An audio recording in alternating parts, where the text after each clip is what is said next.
let's do a cheers to the Sobeys and Safe Liquid Beer for the podcast. We ride again. I love you guys. Careful, that cake's hot. 4, 3, 2, 1. It is all over. The Edmonton Oilers have won the Stanley Cup. For the win. Draisaitl centers. McDavid tips and home. Game over. Gretzky going in. Sugar trying to get back. Gretzky with his number 4. It's the 6 o'clock and check-in. Come on, let's go. And he scores. Leon Draisaitl. It's the AM Nasty Big Hello. And there it is. Seth Hyman.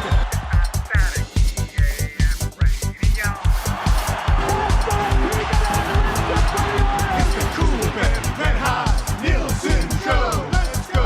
The Oilers pouring it on. Ryan Rishaug. Smith from behind the net, a wraparound. Horton scores! Edmonton wins! Everybody tuning in, even my wife. And those Macramella intros are cutting like a knife. That is an absolutely pitifully bad call. Hey, it's Mitch texting in. He's your dealer for life. It is Marshall scores. The stuck at 6 o'clock and lager with some sirloin bites. McDavid, beautiful move. In on the box. What can you say? Let's see the Curry score. Here they come, the Oilers. It's dropped back for Bookberger. Shoots, scores! Bookberger! The Oilers win it!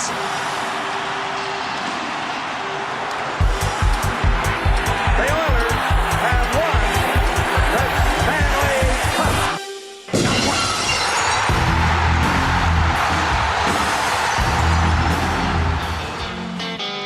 Hernan sauce is my gaga. Para bailar la bamba, se necesita una poca de gracia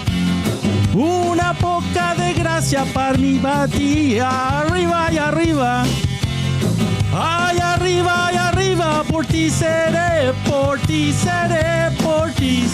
Yo no soy marinero. Yo no soy marinero, soy capitán. Everybody now. La la bamba. La la bamba. La la bamba.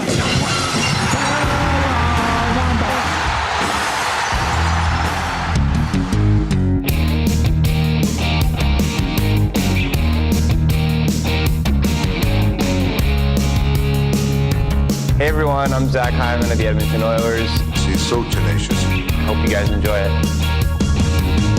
Revving up his engine, listen to the crowd just roar. No reason for tension, Zach is gonna shoot and score. Hyman's in the scoring zone. Right into the scoring zone.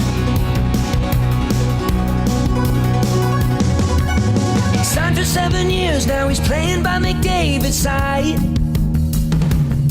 He's got you jumping out of your seat cause of that look in his eyes. Hyman's in the scoring zone. He'll take you right into that scoring zone. You know he's gonna score a few. McDavid. Let me say yeah. Remember that name.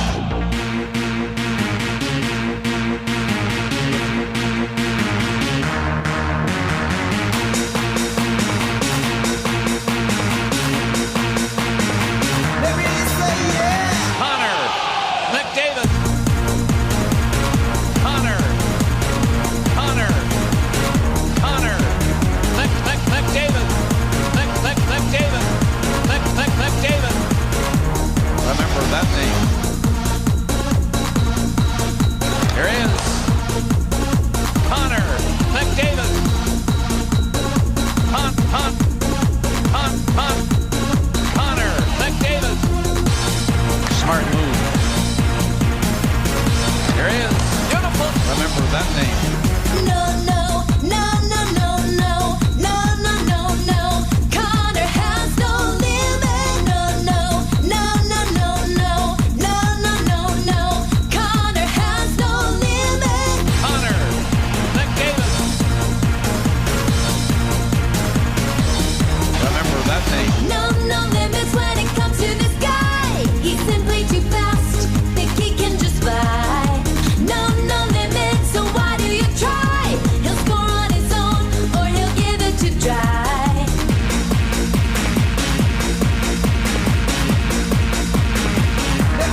The nation in love from Gibbons to Devon. Looking to pass, steam men on the ass. Second contract, a lot of cash. Tick, tick, tick, tack, take your time. McDavid on your team and you'll be fine. Just open your eyes and you will see it. Oil it for real cause he has no limit. No, no, no, no, no, no. No, no, no, no. Connor has no limit. No, no, no, no, no, no. No, no, no, no.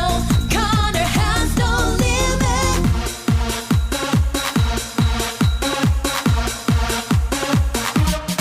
Remember that name.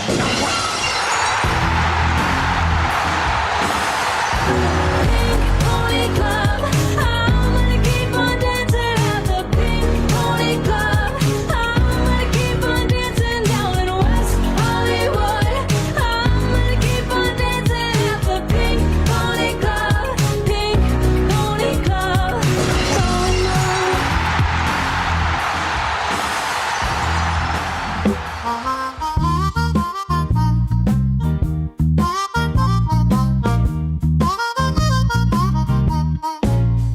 Good night, golden nights. It's a gentleman's sweet. Good night, golden nights. Cup and put you to sleep. You'll never be a winner, cause you can't beat Stuart Skinner. Good night, golden nights. Oh, it is so sweet.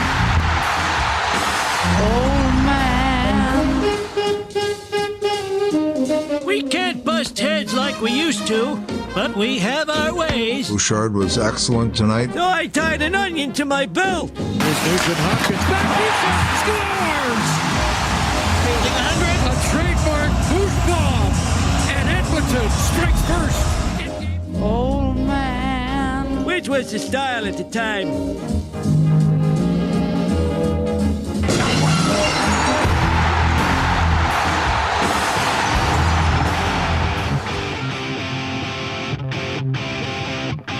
Oh, yeah! Pour it on! You wanna win it! Game on, yeah! Oh, baby! It's time to play with disdain. If you wanna lift the cup again, push and shove and rough up. You know Connor's gonna get the win. And yes, they lift the cup again. Got no doubt in my head. And yes, they lift the cup again. Oh man, playoffs are insane. Playoffs are insane. Goyle. Rock and Rogers Place. Rock and Rogers Place. Moving it.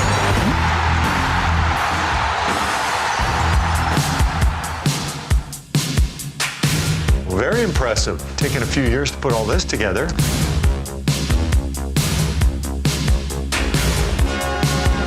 It's not a one-year quest because it's so hard to get your hands on.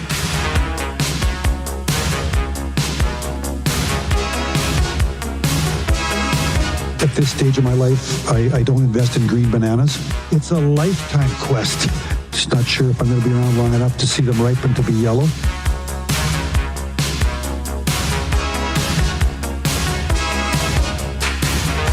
You can't party enough when you win that thing. It's a party machine. Party machine. Girl, I can't understand it. Why you wanna hurt me? That's why it's the Stanley Cup. After all of the things I've done for you. It's hard. It's hard. I buy you champagne and roses, put diamonds on your finger. Still you hang out all night. What am I to do? My girl wants to party all the time, party all the time, party all the time.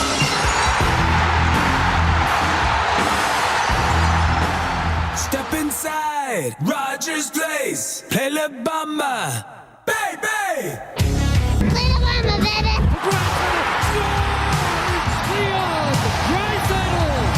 Well, we're a dangerous team when we're rolling, and we're healthy, and we are healthy. Cup is on the line, baby, come and get it done. 16 wins, yeah, they're going on a run. Looking to advance, going deep in the dance. Hop on the bandwagon, let's hear the fans. The fans. Special place to play, honestly. So much history, these fans. It's great to hear their sport. Razzling and dazzling every single night. Clubs coming up, baby, gonna be a fight. 6 games, 5 games, how about a sweep? Ticket prices, yeah, they're gonna be steep, yeah. Yeah! Come on! It's the playoffs! Crank it up! It's the playoffs! Take the cup! Let's go win the Stanley! Ooh, gotta get the cup! Let's go win the Stanley! Come on, lift it up! Let's go win the Stanley! Waited long enough. It's time. No more wait for the oil. It's the fate, yeah. Hey! Hey! Hey! Listen. First gear, second gear, third gear, go. McDavid 97, he's a one-man show. Draisaitl, Iverson, gotta love the nude. Bruce Skinner and picks need to be huge. Be huge. Be huge. They gotta squeeze a little, squeeze a little, squeeze a little more. Get the bottom 6 to find a way to score. One time, overtime, gotta find a way. Jam-packed moss pit going insane. Yeah! Yeah! Cheer a little more. It's the playoffs. Crank it up. It's the playoffs. Take the cup. Let's go win the Stanley. Ooh, gotta get the cup. Let's go win the Stanley. Come on, lift it up. Let's go win the Stanley. Waited long enough.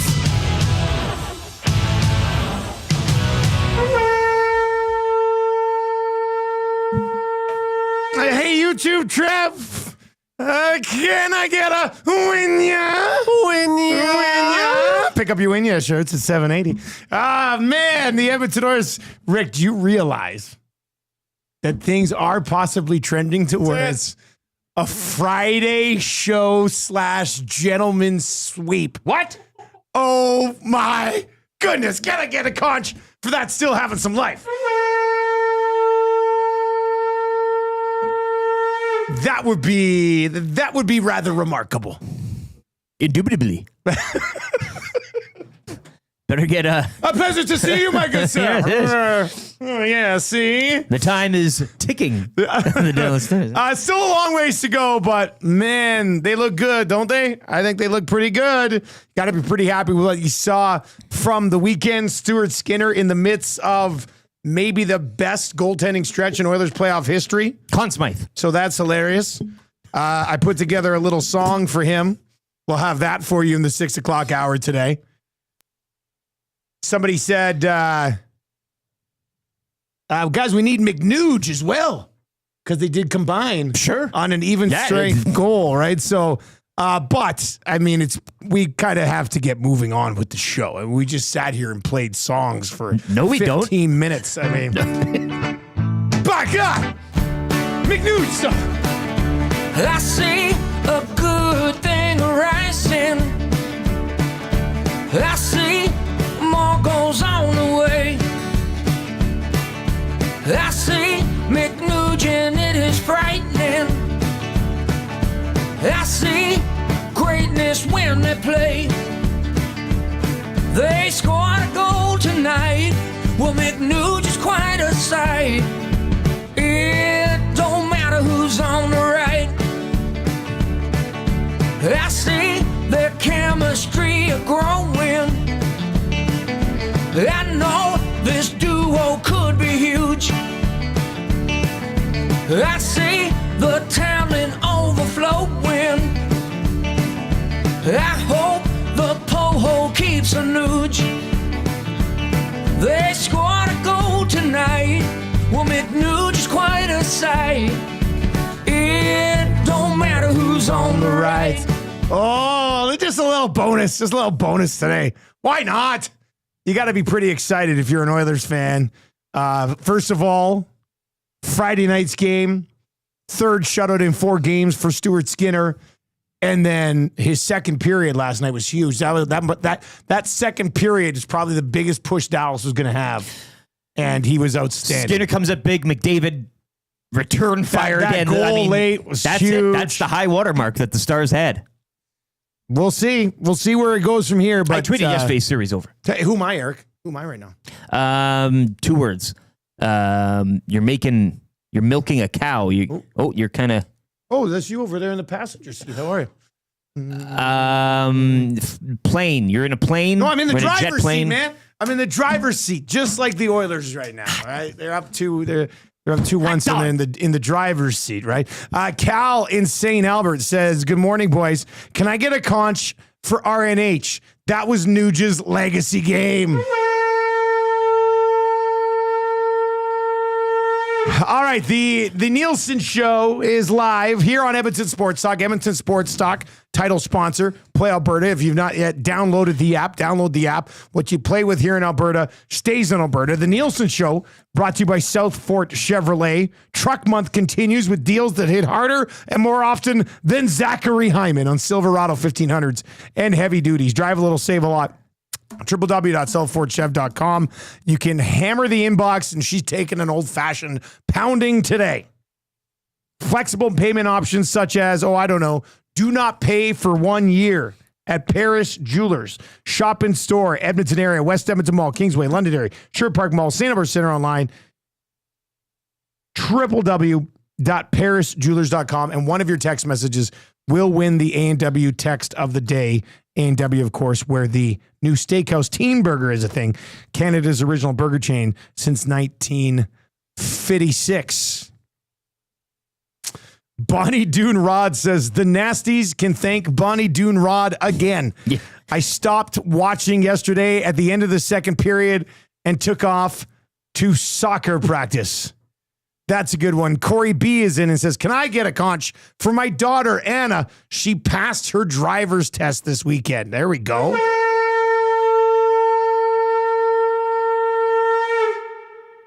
Morgan says, when did John Klingberg become elite? Who the hell are you all of a sudden? You hit Klingberg to those new Man, hips. has he been a delight so far in these playoffs? Klingberg's revenge. 780-218-9999. 780-218-9999 is where you can get in. We're just 13 likes away from changing 200, which means we could be changing 300 by 6:30. Easy peasy. The all-time record is 1,000 likes by 7:32 in the morning. I mean, we'll see what happens. We'll see what happens today. I know a lot of them keep the like for a bit. Yeah, and then this is the time out to there. Just get them out now. Just get it now. Get them out there. Let's get off to a very nice start. Could be a possible record-setting day if you're on TuneIn or you're on iHeart or you're at EdmontonSportsTalk.com. Slide on over and share that thumbs up with us. And if you've not yet subbed to the channel, we have now surpassed 12.4K as we're almost halfway home to that jump to 13,000. We'll lay out the show for you here this morning. Obviously, 95% of the show is going to be Edmonton Oilers Game 3 victory. We'll have your morning announcements coming up. That's it. Morning after show at 6:30. Well, I'm out of here, guys. Only 95%. The good, bad, and ugly from the weekend for the 780, where you can find our EST shirts and our Win Yes shirts. Those are at all 780 locations. Darren Dreger, just after 7 o'clock, the Play Alberta early bird bet of the day. I sure hope you listened to us last week when I had them boost the Oilers series win price to plus 165. Hopefully you are on the Oilers to win this series at plus 165. Apologies early to our new partners over at Play Alberta because you're about to get smashed. The Fan Zone at fansfirst.ca. 7:30. That's a good for the Italian Center. That's coming up. Kind of easy trivia. 3 questions too many. Ryan Rishaug from the Got Your Back podcast and the rap for William Huff all to come between now and 9 o'clock. That'll lead into the hangout from 9 to 11, the lock shop from 11 until noon, the oil stream from 12 until 1, EST afternoons. Hernan's got to be singing La Bamba after that victory yesterday, I would think. Conch to Gager, too.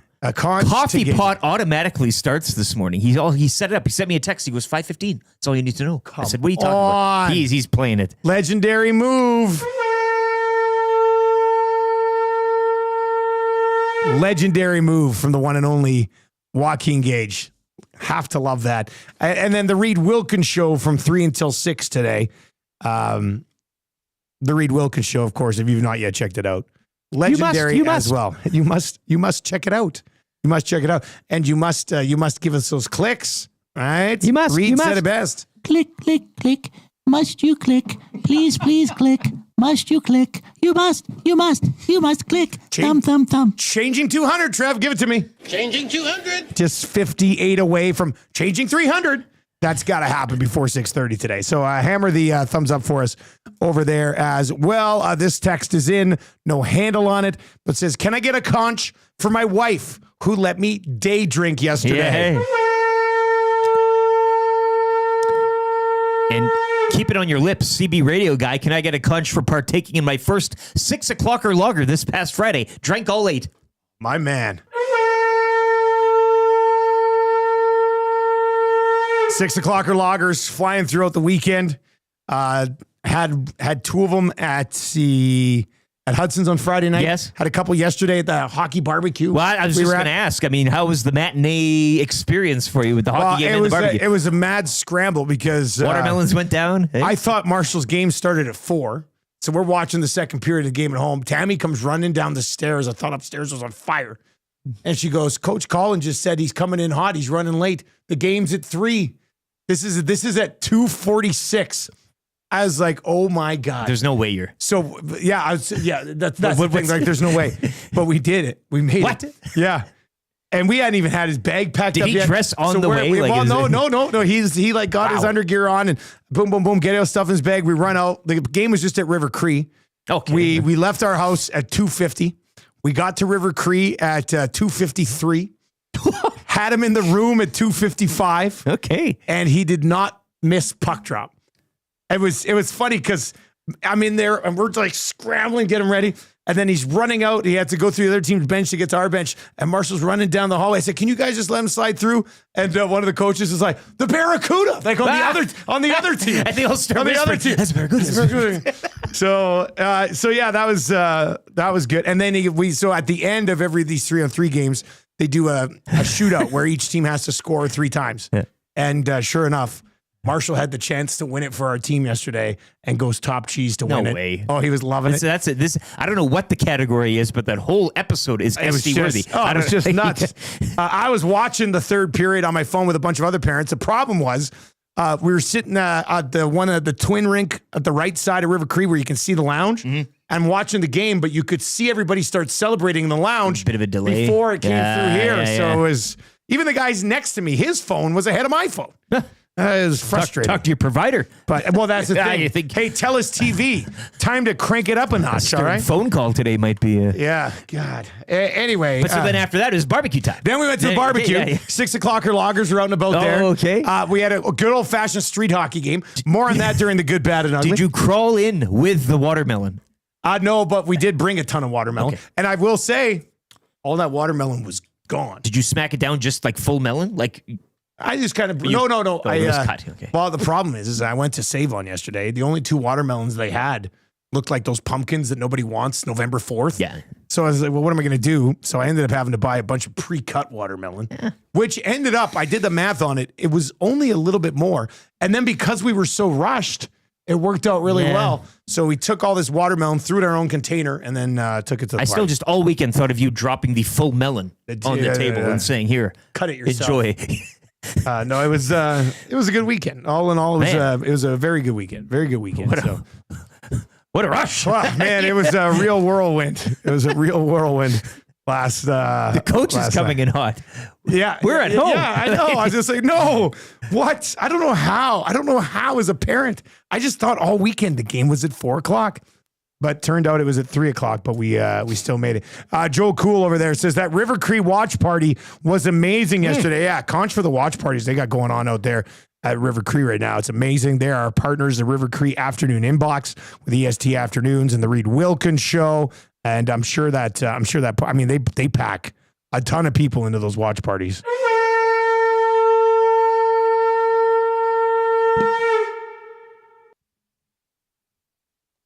Boxbounder says, I love that in a 6-1 game, 97 says they have to clean things up a lot defensively, right? That's why it's over. Yeah. Look, I honestly think we'll get a gentleman's sweep, but it might go 6. Sure.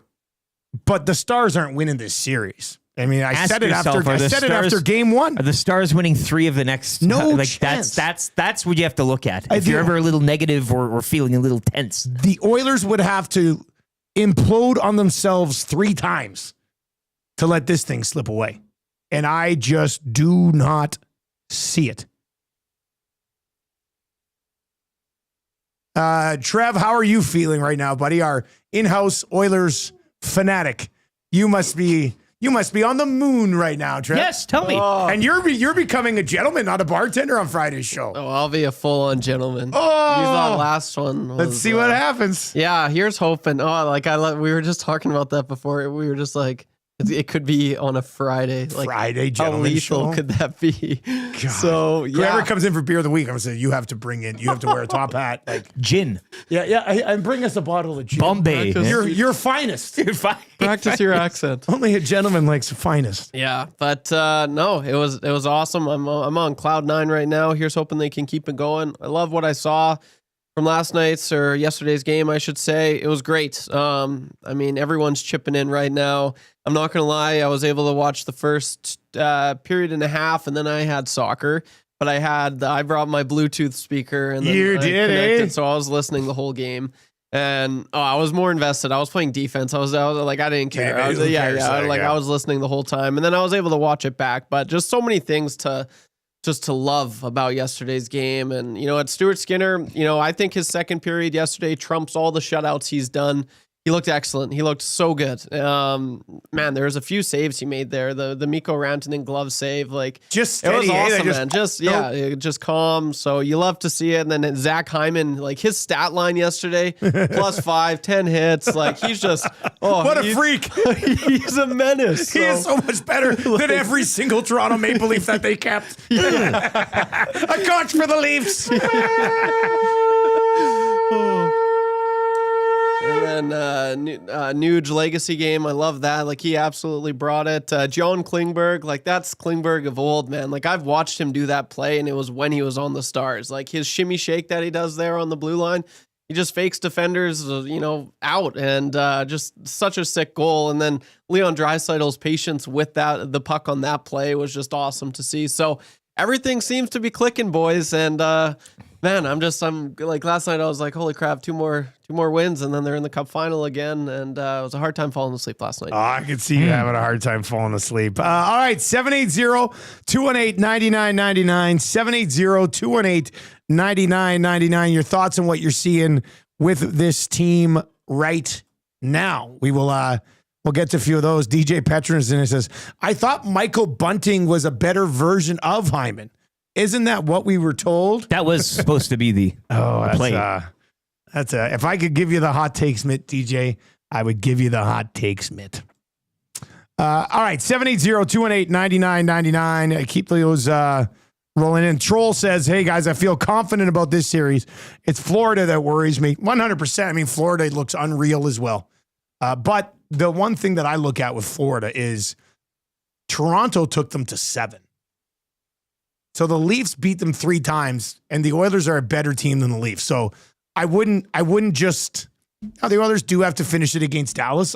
They look so good right now that I'd be stunned if they let this thing slip away. And we'll get to a Stanley Cup final when they get there. We've got lots to break down from this game. We've got a song for Stuart Skinner this morning as well. A morning after show is on the way next, and of course the good, bad, and ugly for the 780. We'll get to that before 7 o'clock. We've got Darren Dreger at 7 this morning. Ryan Rishaug at 8:30. If you're watching over on YouTube, we are 9 likes away from changing 300. So hammer that thumbs up for us. Let's blow through that. The record is 1,000 likes by 7:32. Do you have it in you today? We'll find out as we work our way through the show. But the morning after show is on the way next. Let's get to a sports update right now with LT. Stuart Skinner, 33 saves. Connor McDavid and Zach Hyman each with a pair of goals as the Oilers pump the Stars 6-1 to take a 2-1 series lead. Game 4 goes tomorrow night back here in Edmonton. Tonight at 6, it'll be the Panthers hosting the Hurricanes, looking to sweep the Eastern Conference Finals. Medicine Hat Tigers look to improve to 2-0 at the Memorial Cup tonight when they take on Moncton at 7. Over to the NBA, where the Knicks complete a 20-point comeback, defeating the Pacers 106-100, cutting that series to 2-1. Later tonight at 6:30, it'll be the Thunder visiting the Timberwolves with OKC up 2-1. Jays swept over the weekend by the Rays following yesterday's 13-0 loss. Toronto will visit the Rangers this afternoon to open a 3-game series. First pitch, 2:05. More on the Oilers' big win yesterday coming up next with the morning after show here on Hour 1 of the Nielson Show on Edmonton Sports Talk.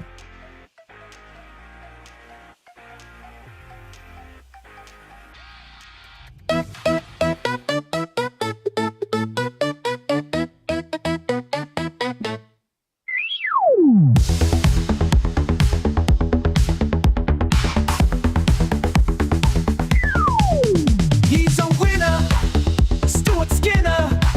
Get on your feet, he can't be beat.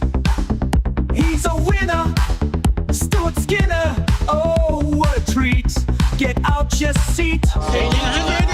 The haters went silent, they've got nothing to say. Real fans are on their feet, applauding his play. He's locking it down between the pipes. He's just shutting the door every night. Other teams, they don't know what to do. So say it with me, his name is Stu. He's your winner, Stuart Skinner. He's not like Luster, we love his duster.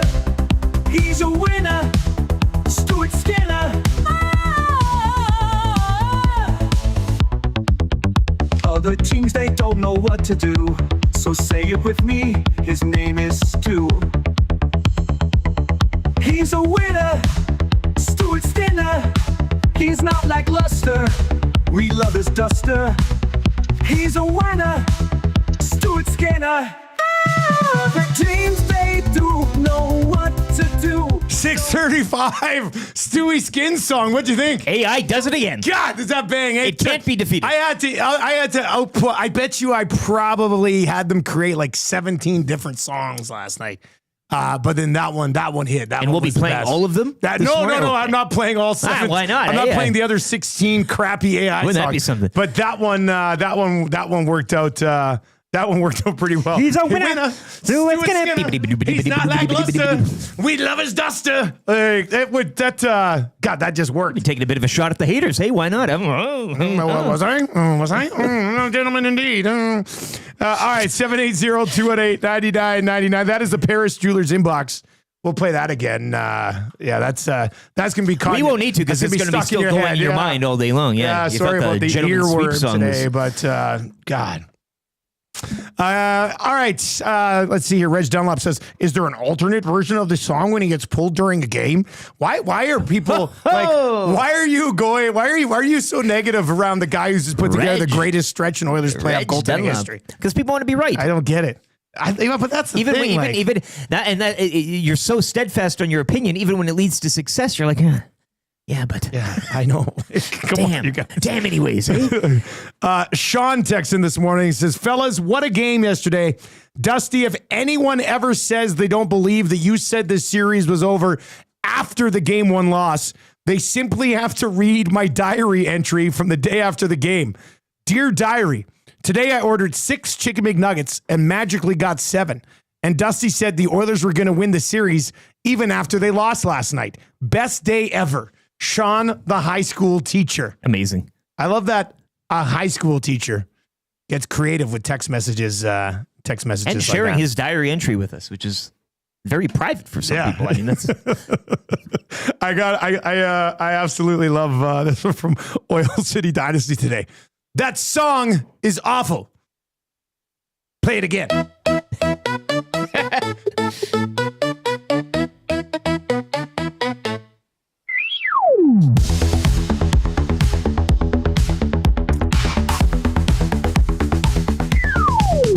He's a winner, Stuart Skinner. Get on your feet, he can't be beat. He's a winner, Stuart Skinner. Oh, what a treat. Get out your seat. The haters went silent, they've got nothing to say. Real fans are on their feet, applauding his play. He's locking it down between the pipes. He's just shutting the door every night. Other teams, they don't know what to do. So say it with me, his name is Stu. He's your winner, Stuart Skinner. He's not like Luster, we love his duster. He's your winner, Stuart Skinner. Other teams, they don't know what to do.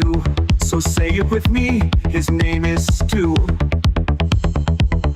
He's a winner, Stuart Skinner. He's not like Luster, we love his duster. He's a winner. There you go. That's the new Stuart Skinner song. Hopefully he can keep it rolling, and if he does, the Edmonton Oilers are going to be a very, very difficult team to beat. If you are watching over on YouTube today, hammer the thumbs up for us. We are just 36 away from changing 400. Could be close to a record-setting pace, so hammer that thumbs up for us. Let's dive in to your morning after show today.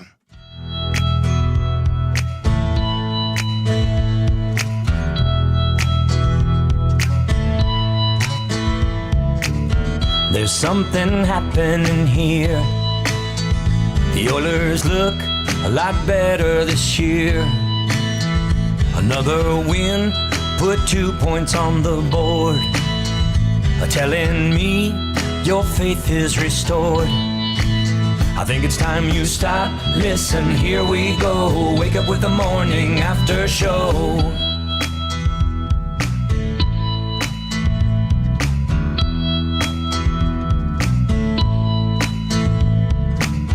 This year's team's looking strong. Connor and Leon, they can't do no wrong. 6 o'clockers are losing their minds. Getting so many messages on the text line. Think it's time you stop. Listen, here we go. Wake up with the morning after show.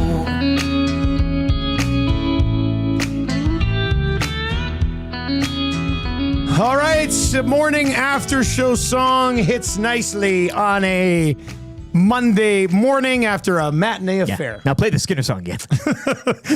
He's a winner. I think Stuart Skinner. fade it down lightly. We'll just do the show underneath. Underneath the whole time. There was one other one that I liked. And then I was just, there was one. Would you like to I don't share know. with the class? I might still have. There was one other Stuart Skinner song that let me see here. Yeah, this is a party machine today. You might as well. This is the other one. Let's see how this one sounded. I don't remember. I decided to keep making them after this one, but this also had a pretty good beat. Oh, I like. You can exercise to this. Stuart Skinner. You could definitely exercise to this one. Get on your feet. He can't be beat. He's a winner, Stuart Skinner. Oh, what a treat. Get out your seat. The haters went silent. They've got nothing to say. Real fans are on their feet applauding his play.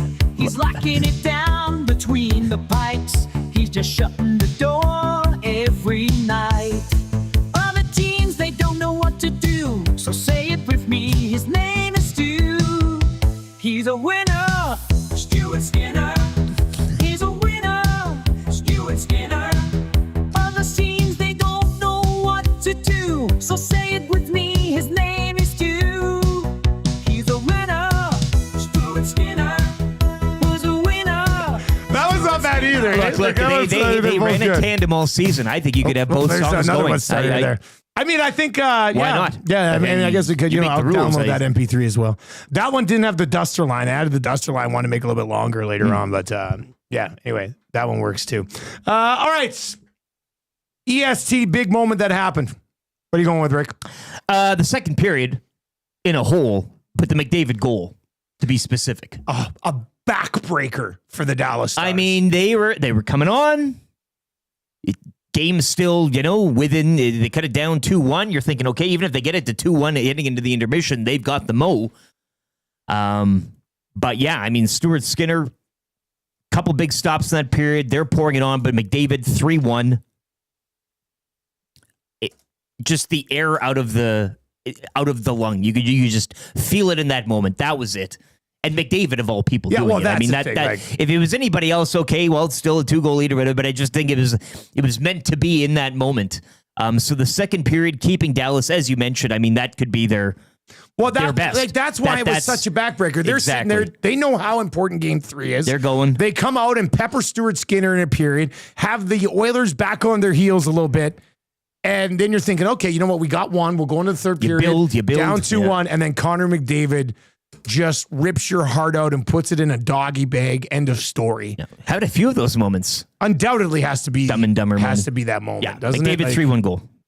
And the second as a whole. But all right, super stat of the night. What are we going with? 9-7-1. 9-7-1. 9-7-1. 9-7-1. 9-7-1. It was crazy to me because I was told for 4 games prior to that he's only capable of winning if he gets a shutout. And, but Dallas scored on him and he still won. So I don't know how that was possible. And does that, somebody texted in, I do believe, in the Paris Drew Luzin box, that puts him over 900 now? I do believe. Yes, 902. Nope. 902. 902. 902. 902. 9. He's playing pretty well right now. There's no doubt about it. 780-218-9999. 780-218-9999. If you are on YouTube this morning, 11 likes away from changing 400. Let's just keep hammering that thing today. Yeah, 902 save percentage to Kelvin Pickett's 888. I mean, safe to say it's his net? Yeah, I think so. Yeah, I think so. Zach Hyman for the super stat of the night. What a game. What a stat line. Just another 10 hits. You know what? I did not look this up. I have not seen it from anyone else. So I am kind of guessing here. But Zach Hyman yesterday might have put together the first ever 2-goal, 3-point, +5, 10-hit game in NHL history. He has 109 I don't know hits. if anybody would have ever dropped a +5 with 10 hits. 109 through 14 playoff games. That Sam Bennett next closest at 78. Gonna need some stats nerds to confirm this for us. But has anyone else ever had 2 goals, 3 points, +5, 10 hits in a game? All you have to do is go look at guys who've had 10-hit games. And I don't know if anybody's ever rolled out 3 points, 2 goals, +5 as well. Zach Hyman, absolutely terrific. Again last night, hitting everything that moves. And he just keeps going. It's very impressive. He now has 5 playoff goals. Box Pounder says Stu gave them a gentleman's goal. The one gentleman's goal. That's actually kind of funny. All right, your 3 stars last night in a game in which his team scores 6 goals. Stuart Skinner, still the first star of the hockey game with that 971 and a huge second period. Zach Hyman, second star of the game. And then Ryan Nugent-Hopkins, as someone referred to in the inbox earlier today, legacy game, 3 assists, was outstanding. Imagine if Rupe Hintz would have went into the boards like that. Yeah, I don't think he'd play ever again. Imagine how good this team was last night that Connor McDavid has the game he has, can't even factor into 3 stars. 4th star? Connor McDavid. 4th star, okay. Yeah. All right. With a nod and a tip of my cap to one Evander Kane as well. 3 assists and a cozy 5 hits as well on the evening. 5 hits. Afternoon. Who does he think he is? Zach Hyman? The 38th star of the game, 750. 750. Look, Wyatt Johnston, if he was a golfer, he is at 17 under par right now for the play. Another 2 under yesterday as well. That's on pace to be like minus 90 in the regular season. Like, I don't even know how you can do that if you tried. Like, I feel bad. Yeah. I feel bad for that guy. But yeah, you're right. 750.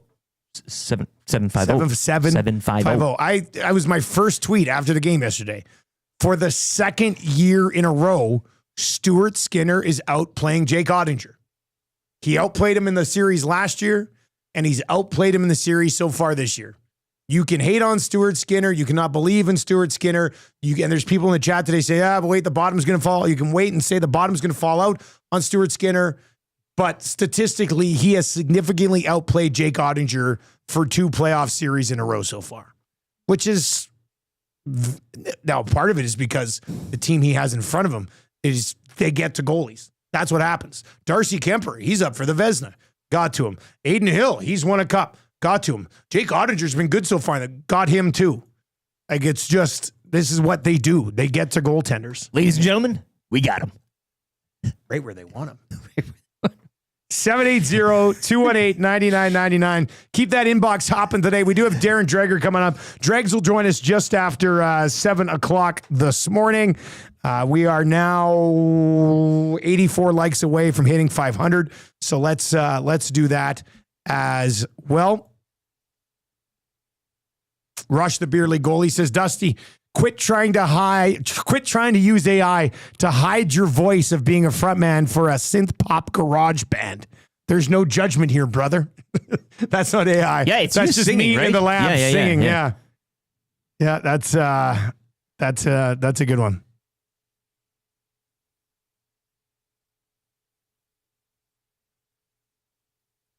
All right, we will try to continue to sort through the inbox. Library Pat says, I want to hear the Whale and the Wolf version of the Skinner song. That bass riff slaps. Hampton Steve, what is this? Kiana's Flex Appeal? That's what that second one. That's exactly what I was thinking of. Do we all of a sudden have 2 very good Stuart Skinner songs? Yes. Oh, and man. There's probably more in that collection. There are some, those, like the AI machine does spit out some absolute hot garbage. I can tell like 8 minutes in, I'm like, okay, yeah, this one's not going to work. But I do think we have a couple of bangers here. He's a winner. Stuart Skinner. We need headbands and those little weights. Get on your feet. Lots of bending over. Yeah. He's a winner. Stuart Skinner. Oh, what a treat. Get out your seat. The haters went silent. They've got nothing to say. Real fans are on their feet applauding his play. He's locking it down between the pipes. He's just shutting the door every night. Other teams, they don't know what to do. So say it with me. His name is Stu. He's a winner. Stuart Skinner. He's a winner. Stuart Skinner. Other teams, they don't know what to do. So say it with me. His name is Stu. He's a winner. Ah, there you go. A lot of hair, a lot of sweat. Like hairy sweat. Yeah, just that's you know what I like to see? Fluorescent spandex. I'd like to see Stuart Skinner working out to that song. With the hat. Yeah. All right, let's get into your good, bad, and ugly from the weekend for the 780. Darren Dreger is coming up just after 7 o'clock. Rishaug at 8:30 today. 69 likes away from changing 500. So if you're watching over on YouTube today, hammer that thumbs up for us and sub to the channel if you have not yet subbed to the channel. We know there are so many of you that have not yet subbed. So please sub to Edmonton Sports Talk if you wouldn't mind. All right, what's your good from the weekend, buddy? Stuart Skinner. Play the song. 60 of 61. I like heading into the weekend, 2 games happen, right? Like lots can transpire. And I know that we were coming off like the best 6-3 loss ever in that game 1. Yeah. Right. Like that was. I watched that game. I was like, they're not losing to this team. But it was the best 6-3 loss ever. The show was electric the next day. So Stuart Skinner having the weekend that he had and having stopped 60 of his past 61 shots faced. As per tweeted by you. Yes. Spoken by David Amber on the broadcast and then me tweeting it out. I mean, it's common knowledge. I like you just ghost tweeting David Amber whatever. comments. People say numbers all the time. It's not like, oh, yeah. Did you make that up? No. So, yeah, Stuart Skinner is the good from the weekend. His whole weekend. My good from the weekend is that yesterday at the team barbecue after Marshall's spring hockey game, a good old-fashioned street hockey game broke out. Oh. Wasn't planned, like just kind of Well, organic. it was planned. It was okay. planned, but the kids, it started with the kids, but then after dinner, the adults rolled out. Oh. And we had like adults and kids. We had the two nets, the full street. They were in kind of like a longer sort of cul-de-sac, so no cars were coming by. It was no like cars? 6-on-6 or 7-on-7, 2 goalies. It just was it was just such a throwback. So you didn't have to yell car. You didn't do any of those. No, it was. That would have been nice if you, like, just for old time's sake. It was incredible. It was me, a bunch of the other dads.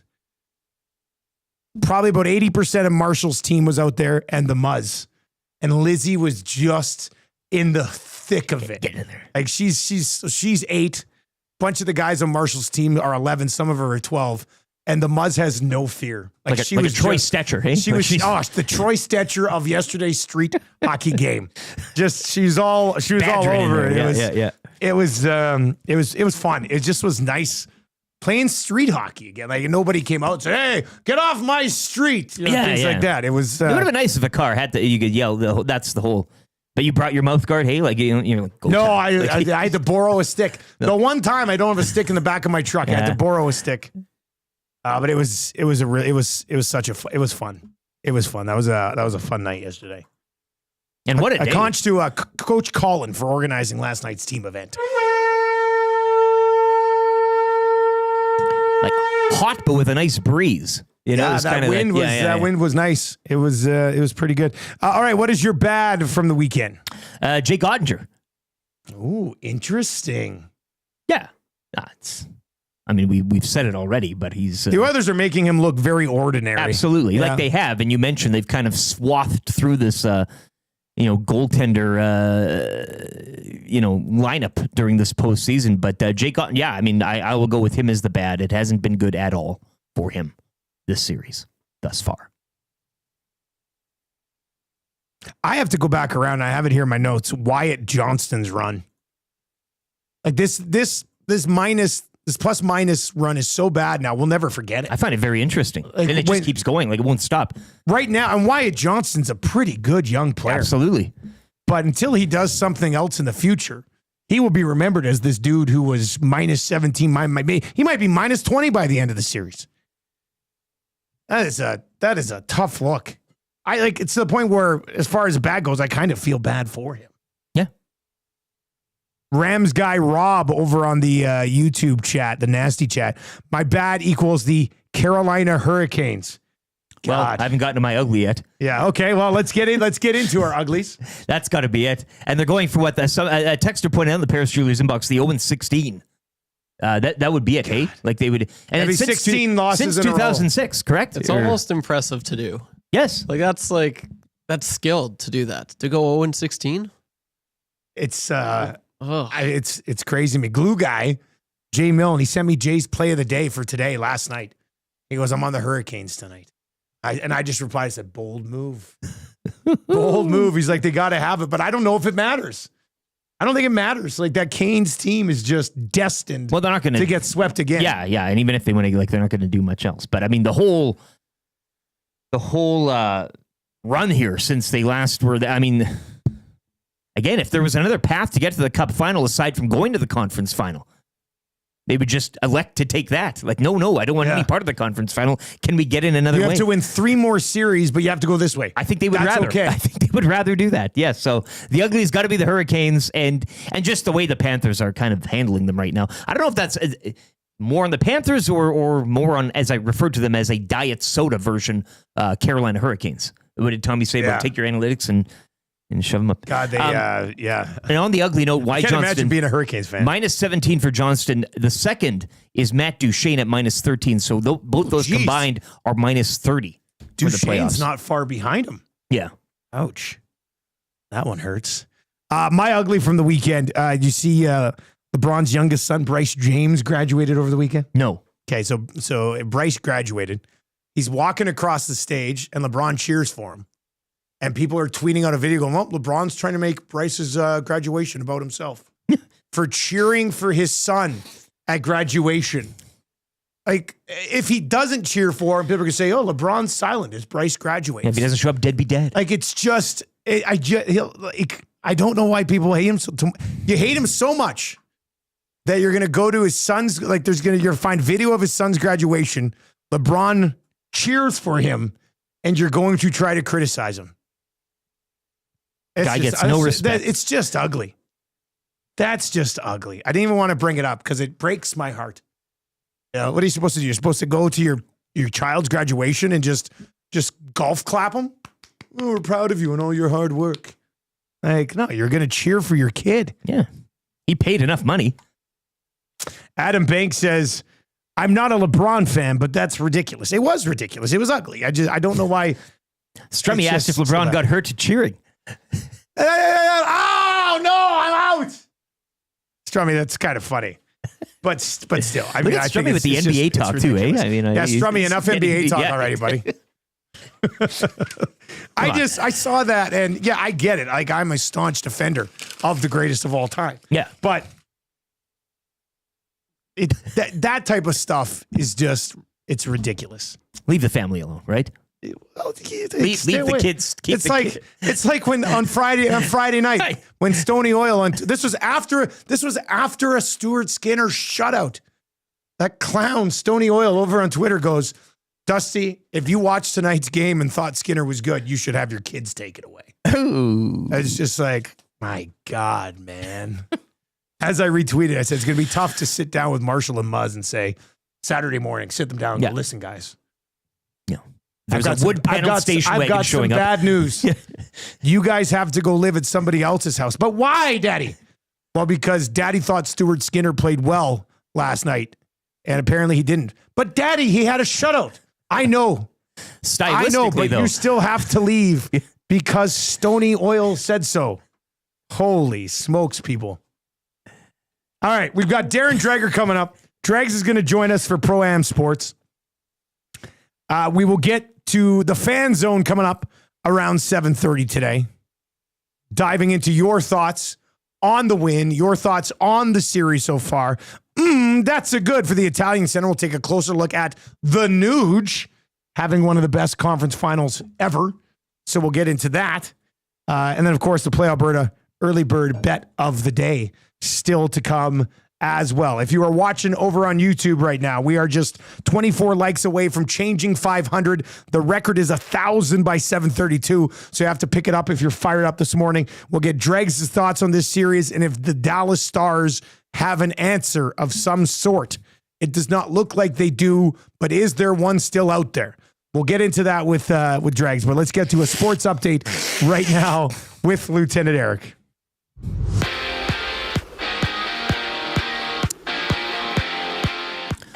Oilers pumping the Stars 6-1 to take a 2-1 series lead yesterday afternoon. Stuart Skinner, 33 saves on the day.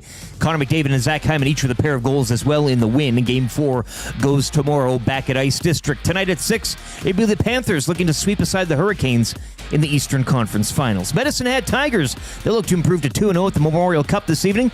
They face Moncton at 7 o'clock. Over to the NBA, where the Knicks completed a 20-point comeback, defeating the Pacers 106-100, cutting that series deficit to 2-1. Later tonight at 6:30, it'll be OKC in Minnesota to battle the Timberwolves with the Thunder up 2-1. Jays swept over the weekend by the Rays on the road following yesterday's 13-0 loss.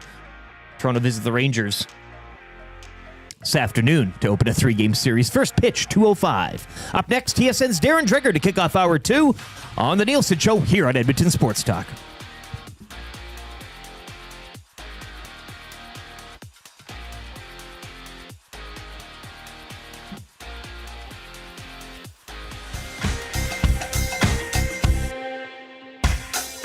What say you? Hey, nasty crew. We got the Nielson Show flu. And there's nothing we can do about it. What say you?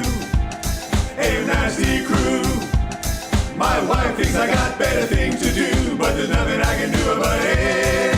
Well, tune in in or tune in, we're listening online. We catch up with the podcast when we fall behind. We're texting in the nasty chat, what's on our mind. 780-218-9999. No more interference from corporate interest. Just Tati and Eric and all of the bad cats like Brzezinski and Noodles. Gadget can gauge it. Maybe it's fun but a cool band to make a little wager. We can't wait for the Monday Mandate. Shaggy's always on time. Tommy's always late. Would you like a cup of tea? Forget about the old place. Hey, we were number one in the text race. We don't miss all the commercial breaks, but we sure miss Nickelback today. We wanna hear some hot takes and we wanna hear Renee. Wanna hold the neck up when I wanna kiss away. Beat left the tire fire and remember that name. We love every goal song, but what about the games? Macramel, Rapaport, Dreger, Engineer. It ain't Christmas season, but they sound like reindeer. Button and my cousin and the tales of the North. All the fucking game in person, Dusty go forth. What say you? AM Nasty Crew. We got the Nielson Show flu. And there's nothing we can do about it. And there's nothing we can do about it. And there's nothing we can do about it. Changing 500. All right, 7:04, changing 500. If you're watching on YouTube, 500 away from the new show record. You've got about 30 minutes to take care of business there. And you can hit us up. PJ's inbox, Paris Jewelers inbox. It's a busy place today. 780-218-9999. 780-218-9999. Flexible payment options such as do not pay for 1 year. Only at Paris Jewelers. We are coming at you from the Popeyes Louisiana Kitchen Studio today. Tomorrow, we will be coming at you from Popeyes Louisiana Kitchen. That's tomorrow. That's tomorrow. We will be there all day tomorrow from 6 in the morning until 6 at night. I guess it'll be a pregame show. So Reed will be sending over to Tommy, but we'll be there. That's the one by the... We're right down the one that's connected to the Five Guys on 170th. Yeah. Wherever we're at. Yeah. Location-wise. Yeah, that's where we'll be. We'll be there all day. But all across all of the Popeyes locations, tomorrow, they're going to be donating all of the net proceeds from their day to the Ben Stelter Foundation. Tomorrow, May 27th, Ben's birthday. And Furby and the crew over at Popeyes have a great relationship with his family. So tomorrow, all Popeyes locations are donating all the net proceeds from the day to the Ben Stelter Foundation. We will be set up from 6 in the morning all the way through the day. Edmonton Sports Talk live at the Popeyes down on 170th. So yeah, mac and cheese to pop on by. Speaking of popping on by, I do want to get to this as well, and it works out nicely because we've got Darren Dreger coming up here. I guess the Nasty showed up big time on Sunday at Pro-Am. Jack says we had no idea what to expect opening for the first time on a Sunday, and we were swamped. It says the Nasty showed out. They were getting that hat. The Fanatics. 50% off Oilers Fanatic hats, but you had to be there from 9 until 1 on Sunday. Or did you? What? Jack in this email says we are going to extend the Oilers Fanatics headwear sale, only heard on EST, through close tomorrow. So today and tomorrow at Pro-Am, go in, tell them you listen to us. You'll get 50% off Oilers Fanatics headwear. Have to love that. I'm glad it went well for the boys on Sunday being open as well. And that's what it says right here. Brought to you by Pro-Am Sports. Dregs is your locally owned sports memorabilia and apparel specialist. Fanatics Oilers headwear is 50% off through Game 4 on Tuesday. In-store only. This is exclusive to EST Nasty. So if you roll in there and you're all quiet and you don't tell them you listen, they will make you pay full price. Yeah. Just tell them you listen to the station and you'll get 50% off these hats. Don't be shy. Located in Edmonton at the corner of St. Albert Trail and 120th Ave or online. It's an in-store only thing too. Online at proamsports.ca. All right, let's bring in Darren Dreger, the Edmonton Oilers, with a 2-1 series lead. And probably, as McDavid said yesterday, we've got some things to clean up defensively. Stuart Skinner was great. A number of the big guys really got rolling offensively. Dregs, there's a lot to like coming out of that victory last night for the Edmonton Oilers. Would you describe them as being pretty much in the driver's seat of this series right now, or is that going too far?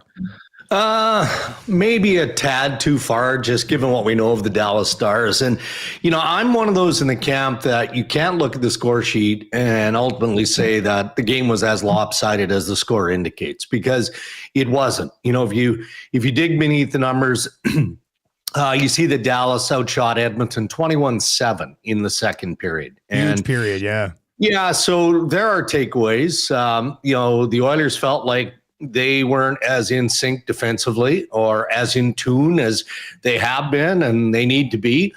So that's good. But, you look at the guys who did deliver, and for me, it starts with Stu Skinner, and not just with Connor McDavid and Zach Hyman and Ryan Nugent-Hopkins in that line.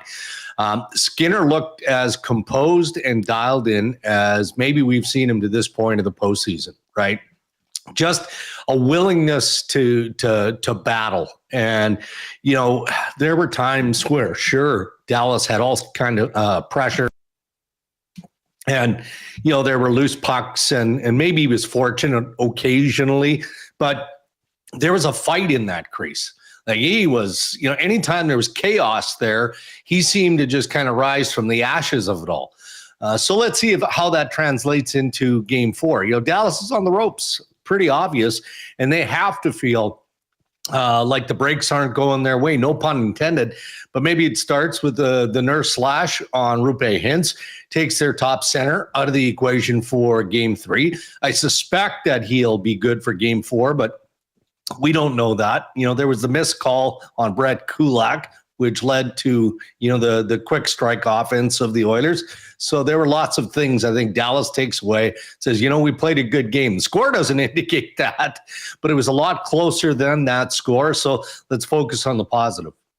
It's funny because in a series, and not just this series, but pretty much every series in NHL history, there's one or two moments that are backbreakers for a team that eventually loses. And you mentioned the second period, and the Dallas Stars are pushing. They got one past Stuart Skinner. But how much does it kill them going into the dressing room after 2 that Connor McDavid goes, buries one super late, and now after playing maybe your best period of the series, from a control standpoint, you go in and you're down by a pair going into the third. That one must have just killed them. Yeah, I mean, Pete DeBoer talked about that post-game, right? They felt like they did so many good things in that middle frame and weren't rewarded for it. Jason Robertson gets credit for a goal finally, so it looks like he's sort of inching back.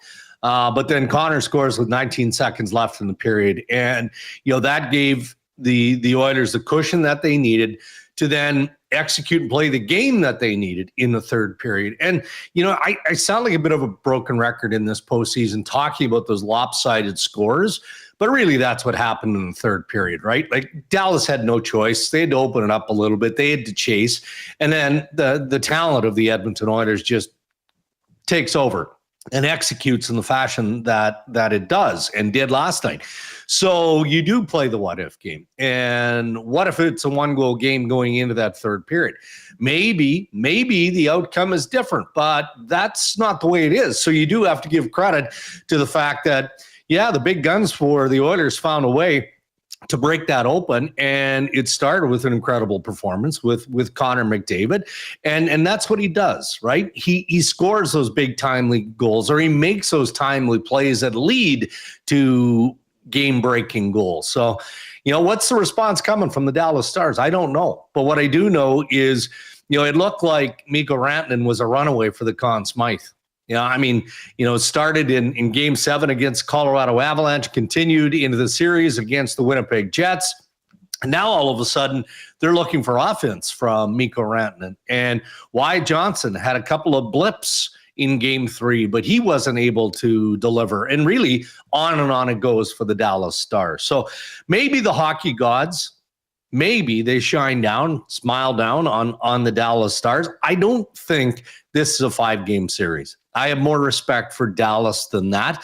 But you, Dusty, you talked about moments, and Edmonton had a few of those, and I've had a few of those in this series. So, you Did Dallas use all of their moments in the first game? Maybe, because, you know, you look back at that game now, guys, it could be a 3-0 series lead for the Edmonton Oilers, and probably should be, considering how they started and played the first 40 minutes of game one. Well, it was we came in after the game one. It was the most celebratory 6-3 loss I think we've ever had. On I just felt really good even after the loss. Yeah, game one. you had to be. Really well. I wanted your thoughts. We had a texter as well chime in earlier, and I missed their name here. But I guess the one negative to take away yesterday was Connor Brown, the hit laid on him from Alex Petrovic. Your thoughts on that, if any? Well, I didn't like it. You know, we always get caught on the principal point of contact. And if it's the head, automatically you think, okay, well, George Peros and the Department of Player Safety is going to have to weigh in. Well, they put it through their process. Indications after the game, not suspendable, but I mean, I think you do have to consider all the criteria, right? One of them is when you have primary head contact, like we saw, Petrovic on Connor Brown, no doubt that the primary point of contact was the head. Is it unavoidable? And that's where you get into the debate inside that world of Department of Player Safety. If they believe it was unavoidable, then yeah, I mean, the play on the ice stands, and it's too bad for the Edmonton Oilers that it looks like they're going to have to move forward here without Connor Brown. You know, I mean, you're guessing at injuries. I don't know. Do we need to guess on that one? I mean, it looked like a concussion. Yeah. I mean, so it's sad because, you know, he's been a real nice piece for Edmonton in this playoff push. Just a high value, high character guy. But there's another thing, you know, we look at the end result. The end result is an obvious injury. That's not where the Department of Player Safety starts their assessment. They start with the action, and then perhaps the end result comes into the equation when you look at the extent of the injury, if you've made the decision that the action warrants a suspension. So don't have an official word on it. But again, the sense last night was that it was unlikely that there was anything coming.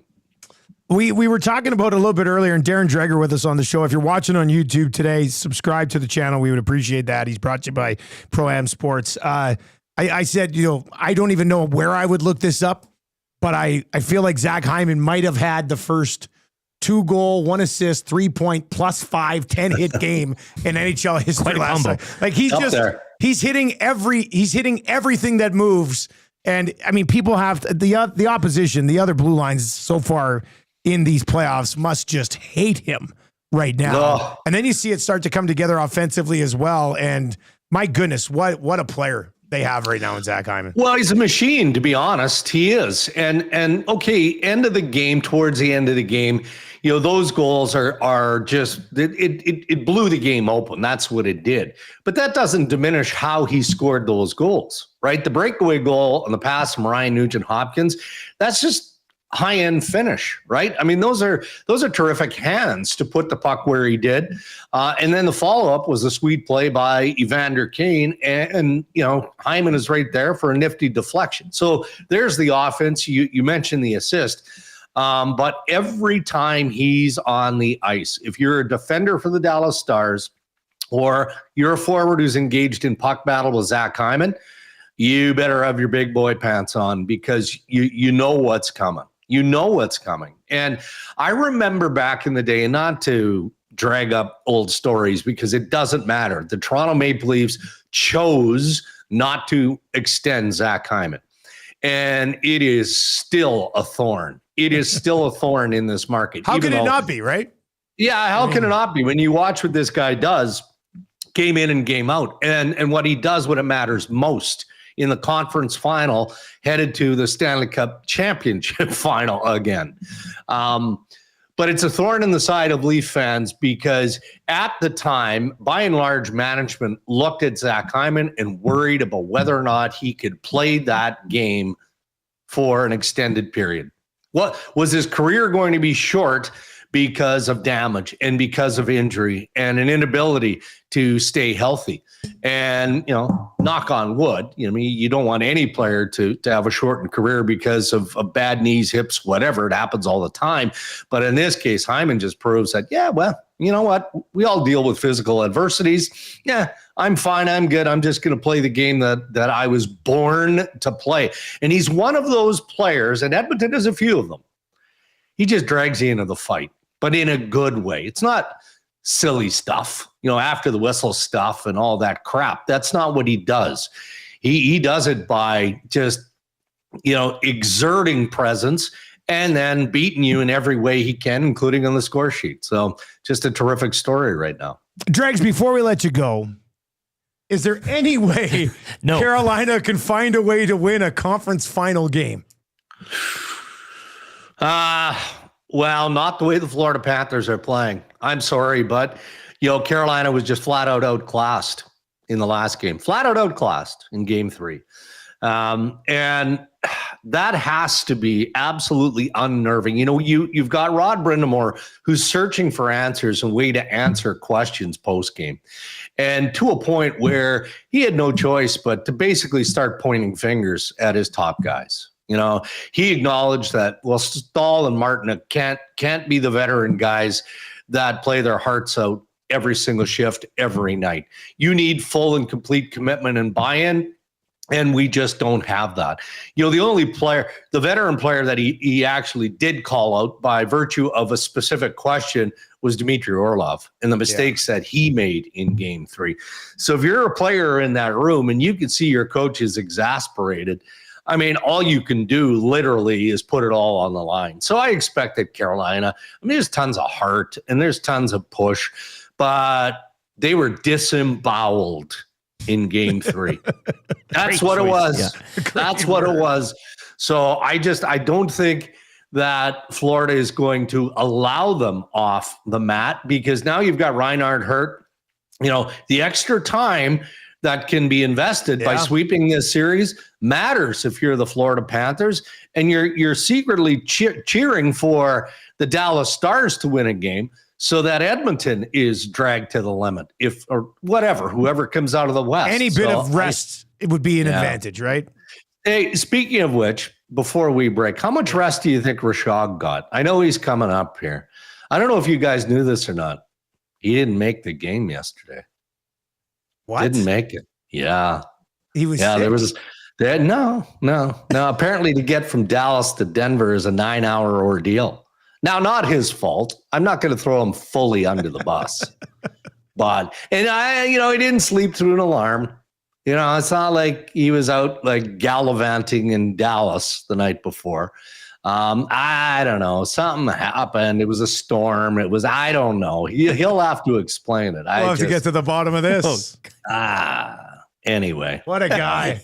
What a guy. Unbelievable. I don't know how far. He's going to love that you brought that up, Drex. It feels like you could probably drive from Denver to Edmonton. I don't know how long of a drive. That's if you really want to commit to covering the series, yes. Great point. That's kind of what I'm saying here, guys. That's kind of what I'm saying. So wish him well for me, okay? We will. And when's your next Ray and Dregs drop? When are you guys getting back in the booth here? Yeah, we're recording an episode in about 25 minutes. Okay. In fact, Ray actually jumped on a flight. I guess yesterday. Quickly got on a flight back to Vancouver. So he's going to spend the day with his family and then dive right back in, I suppose. So, we'll drop an episode today. No rest for the wicked, man, unless you're you just don't care if we'll get to that game. All right, Drex, let's talk to you later, man. There you go. All right, guys. That's Darren Dreger, brought to you by Pro-Am Sports, where they announced this morning they are extending that deal for EST listeners, all you nasties. We had a bunch of people text in. This guy just texted in and goes, I bought 4 hats for just $90. That's pretty good. You accused him of theft. Yeah, I did. I said, you're stealing. The fish is in and says, morning, gents. Thanks for the heads up on the deal at Pro-Am. Sunday morning, I stopped by, got 2 hats for the price of 1. That's how it works. So up until puck drop tomorrow, that EST Nasty special continues at Pro-Am in store. Swing on by. Tell them you listen. Oilers Fanatic hats, 50% off. That's pretty nice. It's modern. It is as close to theft as you can get. Yeah. It's legal theft. It's legal. It's legal stealing. Yeah. It's legal. And it's their idea. Yeah. Jackson, they're going, hey, come steal from us. Come steal from us right now. We'll give you a great deal. So that's pretty good. All right, 780-218-9999, 780-218-9999 as well. Rishaug expected to join us around 8:30. I do like Dreger disemboweling him now every Monday morning prior to the hit. Hey, like he always has a bit of a nugget. Yeah, we did. We didn't even bring that up. No. We did not even bring that up. Krager is in and says, guys, would Zach Hyman be the same player he is today if he had stayed in Toronto? I don't think so. He's definitely learned from his previous playoff experience with the Oilers and from guys like Connor, Leon, and Vander Kane. What do you got there, Trev? Hit it. Changing 100. Changing 600. Let's go. Hammer. You know what? We're probably not going to hit that 1,000 like record because it's 9 minutes from now. Oh, no, we talk like that. But we could be at like a 1,500 like pace by 7:30. Sure. Hey, just keep hammering. Look, there's tons of you watching right now. So just hammer the thumbs up for us. It helps push our show out to others, comes up in the algorithm. And then those people will watch as well and then eventually sub to the channel. And that's how we grow here at Edmonton Sports Talk. You can text us anytime, 780-218-9999. Cards is texting in Blue Jay stuff. We're probably not going to get to the Jays yesterday today. afternoon. We haven't even talked about the Knicks comeback. And one that you just simply had to have. Timothy Chalamet. Chalamet was so excited. Yes, of course. Anytime I see Chalamet courtside, all I think is that he should probably be racing an F1 car. Does he not look like a Formula One car driver? He should have been a full tiny credit man, to Brad like- Pitt, but I mean, Yeah, Chalamet should have been in that that's your F1 play. movie. Yeah. When does that F1 movie come out? Not soon enough. You know what I watched? I watched that Brett Favre documentary on Netflix over Did the you? weekend. Yeah. It sucked. I'm supposed to watch the Liver King documentary on Gager's request. Haven't done that. Have you watched that? No, Chef it Lionel came and up as everything? like an option, but Yeah? I did not Yeah? click on it. I was doing some work Saturday night, and I threw on the Favre documentary, and it was, it just wasn't a good documentary. I don't know. It was lacking something. I don't know what it was, but I don't know. I just funding for schools or something. Yeah, or comments from Brett Favre in general, obviously.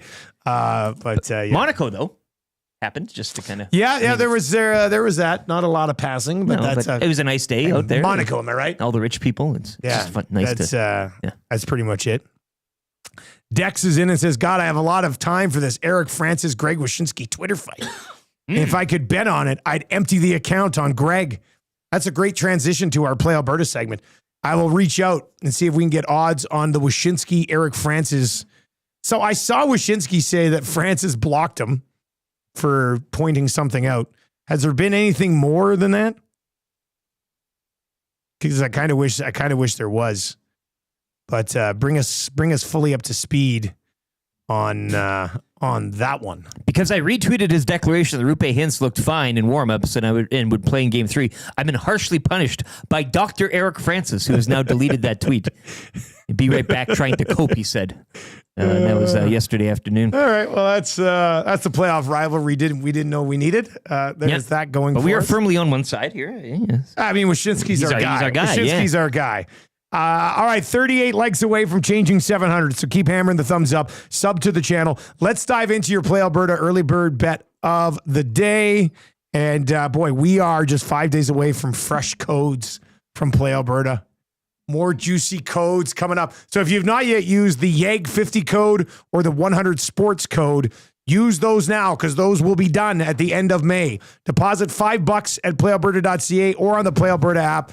Deposit $5 and you will get a $50 free bet. Deposit $20 and use the code 100 Sports. You will get a $100 free bet. I cannot wait for the reload on the codes. Here's what we've got for you today. You go to playalberta.ca or on the app. If you haven't downloaded the app, download the Play Alberta app. Here's your early bird bet of the day. I am fading the Carolina Hurricanes. What? If the Carolina Hurricanes finally win a conference final game, I'll just take that out. Sure. I'll take that out. I can't not be on the Panthers if they hit 16 straight conference final losses on the Carolina side I of do things. like where Glue Guy is going, though. I commend him. Glue Guy's going the other way. I will stand up and salute him. Yeah. The early bird bet of the day, Florida Panthers money line, a Barkov point, and a Verhaeghe point. Plus 190. The Panthers' money line alone is minus 200. Barkov points minus 238, and the Verhaeghe points minus 154. But we put them together, we get a boost, and it's plus 190 if you want to cash in on the inability of Carolina to do anything. Panthers to win, Barkov point, Verhaeghe point. That's it. That's all. Seal it up. Plus 190. Good night, folks. Good night, Carolina. Good night. One of the dads at the hockey party yesterday after the spring league game, he had he had McDavid for 2 goals and the game to be over 6.5. Cashed it on the Klingberg goal. Ooh. And then we get to the barbecue after he goes, you know what else I had? I had the Edmonton Oilers minus 3.5. I said, I don't believe you. But he did.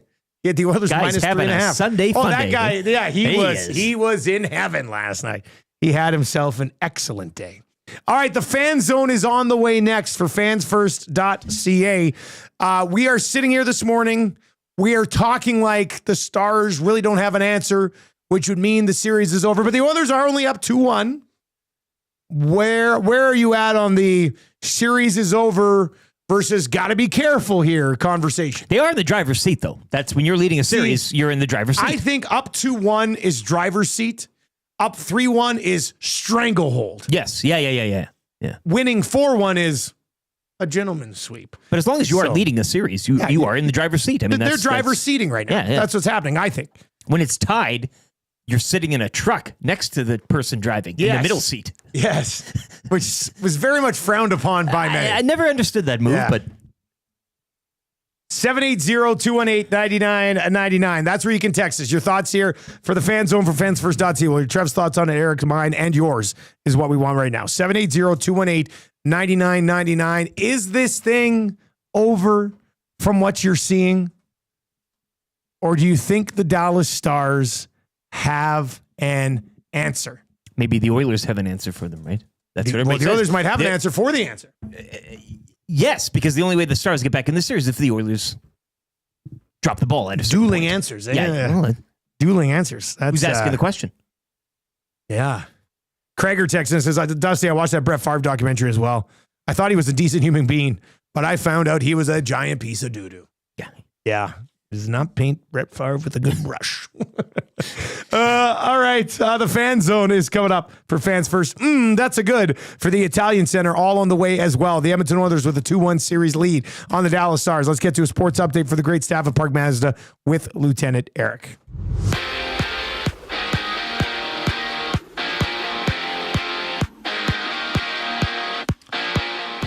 Oilers hopping into the driver's seat yesterday following a 6-1 victory over the Stars. They lead that series 2-1. Connor McDavid, Zach Hyman each had 2 goals. Stuart Skinner, 33 saves in the victory.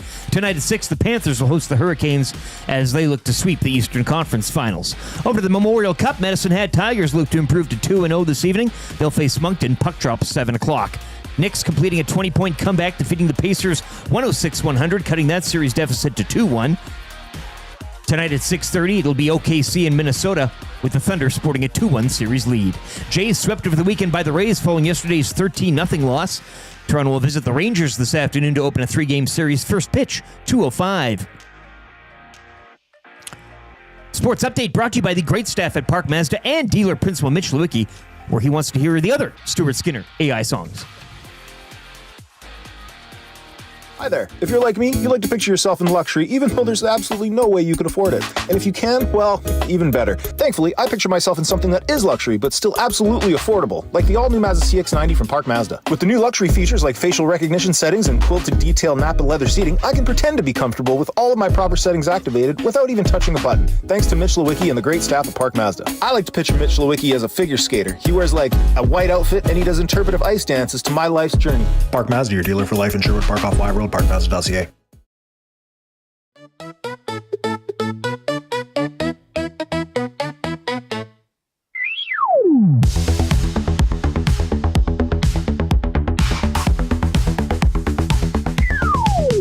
He's a winner, Stuart Skinner. Get on your feet, he can't be beat.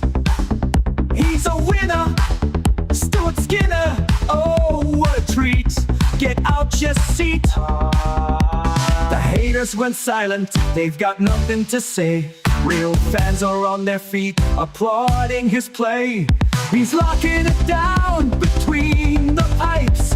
He's just shutting the door every night. Other teams, they don't know what to do. So say it with me, his name is Stu.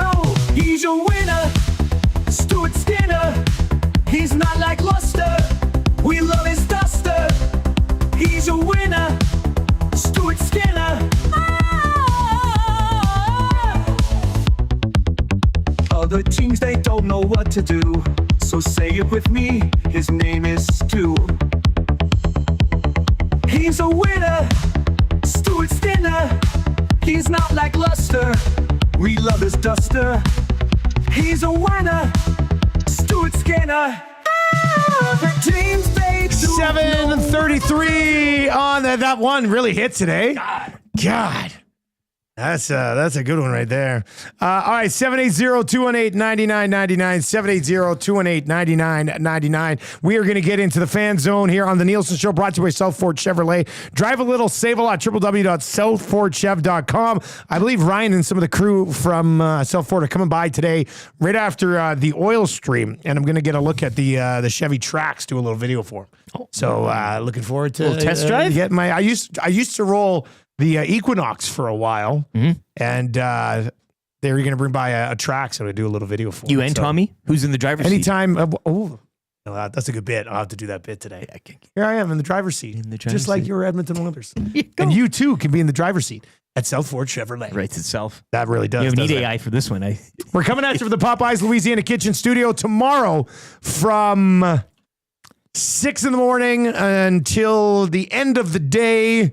We will be live at Popeyes down on 170th. If you want to swing by for lunch, we will be in there, set up. Come on by, say hi, and support Ben Stelter Day. Tomorrow would have been Benny's birthday.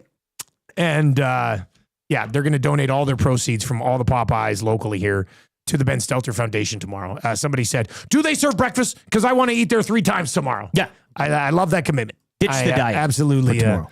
I love that commitment. And let's go and raise some money for the Ben Stelter Foundation. Grumpy Cat texts in this morning. It was over after the 6-3 loss. Yeah. That's what I said. Sure. It was a celebratory loss. Changing 200. Whoa, changing 700. Let's go. Can we hit 1,000 by 8 o'clock? He's a winner. All right, let's get into the fan zone, Trev. If you're looking for tickets to Game 4, and it could be a big one, hopefully you got tickets to Game 3 through Fan Zone.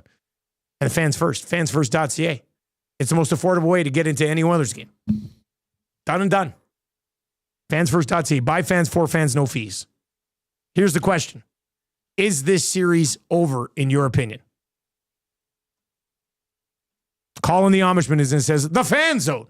I don't think Dallas has anything left to throw at Edmonton. They pushed really hard in the second period last game, and the Oilers still kept them outside and then responded by scoring on the impenetrable wall, Ottinger. If Skinner lets in some of the goals that he did, people would have been complaining for days. Yeah, Dallas might win a game. But your question is the series over? Yeah. Are they winning 3 more? Can't see it. No, that's the thing. We are fully in support of a gentleman's sweep. It gives us our Friday show for the bit. But could Dallas win another game in this series? Yes. They could win another. Are they going to win 3 games? If you don't think they're going to win 3 games in this series, then in your opinion, series is over. Maybe the better question is, are the Oilers right now going to lose 3 games? I mean, every series they've had. However you want to. They've had that one. It's not like teams. Look at their losses. We've gone through this exercise before. Those 2 losses to the Kings. You got the whiffed puck goal, right? Yeah. You've got the Arvidsson folly, game 2. You've got the Vegas millisecond winner. And then you've got the one the other night where special teams and just things kind of unraveled a bit. So it's not so much teams beating them, it's them beating themselves, which has been more of a habit with this team, but not so much as of late, especially during the postseason. So maybe it's not so much can Dallas win 3 more, it's will the Oilers allow them? Will they have 3 more of those games this series where things go haywire and awry. I just don't see No it. chance. They're good for one, maybe two, but that's it. Sailor over on the Nasty Chat on YouTube. The Oilers are driving the car and aren't taking requests from passengers on what music is being played right now. Yeah. They're on a motorbike.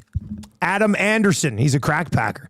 I think the Stars can put up enough of an effort to win one more, but the Oilers aren't losing this series.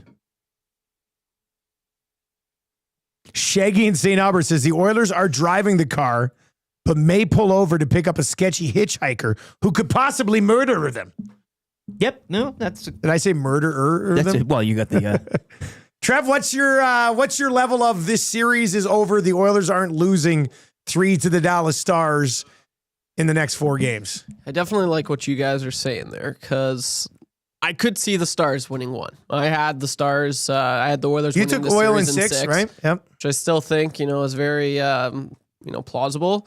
But I mean, can the Oilers lose 3? And we're like, I don't know, boys. I really don't know. I like their chances, and I tell you what, it's funny how it works. But I love diving into the Stars comments. Like it was the Golden Knights before and the Kings before that.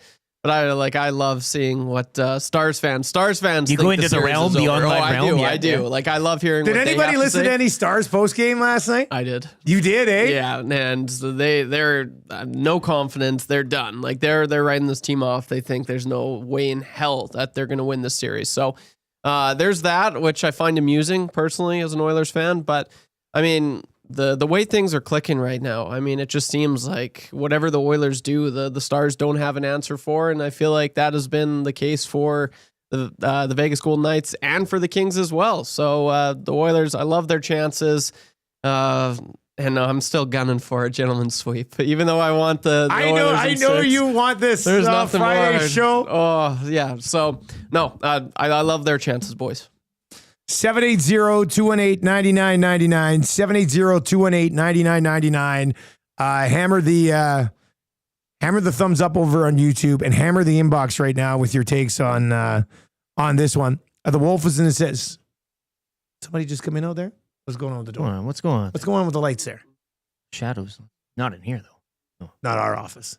Oh, okay. Thought Murray was earlier. Murray McCourt's Wouldn't mind in there. that, eh? Well, he's got a Stuart Skinner victory lap to take today. Yeah. You don't hear Ottinger getting his own win song because Ottinger, he's a winner, definitely does not rhyme. Will Dallas ever win again now that we know this? Great song, Dusty. That's in from The Wolf. I can't do It's got mange, eh? I can't do the I can't do that. Guys, I also would like to point out that the score is 9-1 since Connor McDavid glanced over to Draisaitl in game 1. Yeah, sure. Okay? Yeah. It was that Carolina Hurricane moment when they were in, remember the old leg tap. Terp from Tofield would also add games 4-7 Skinner took an early flight into this series. Dallas cannot win when Skinner is the better goalie. Stewart skins Otter in Western Conference Final. I don't think, though, the Stars got goalied yesterday. Though. He played a really good game. Second period shot volume was up there, but somebody mentioned, and I didn't look this up, but what were the high danger? How many, those Stars chances didn't somebody seem like replied to one of my tweets with the slot shots, which they're still significant, but you're our numbers guy. Yeah, I know. I'm going to look this up via natural stat trick here. The Oilers had 20 Yeah. and Stars had 19. From live high danger. Last game? Yeah. This is courtesy natural stat trick. 30-18 scoring chances, 13-8 high danger, and that's in favor of the Stars. And what were the scoring chances? 30-18 in favor of the Stars. Yeah. And Stuart Skinner stopped 29. And high danger 13-8. Wow. But I just there were scrums. Yeah, Bender's Pancakes says high danger is 20-19. That's what you said? Yeah. So I guess it depends where you get your... It's a different site, but yeah. Which is why it's all sketchy. Well, sure. Depending on where you look, they gauge high danger We've chances talked about different hits ways. too and how they're recorded in games, but you know what I mean? The one thing I was impressed with yesterday in a few stops that he did make was his lateral movement. I lie. 2 things. He also is more aggressive in coming out and playing the shooter or the puck or whatever it is. So he's dialed in, and it's good to see. And RCN texts in, stop the car. Let me out. Let me out. Oh, you're sorry, RCN. You're locked in, buddy. You're in the trunk. You are locked in. Gagged. Nature Boy texts in and says, good morning, guys. I'm on my way down to Calgary for some meetings today, and I can confirm I am in the driver's seat, along with the Edmonton Oilers. Fan zone.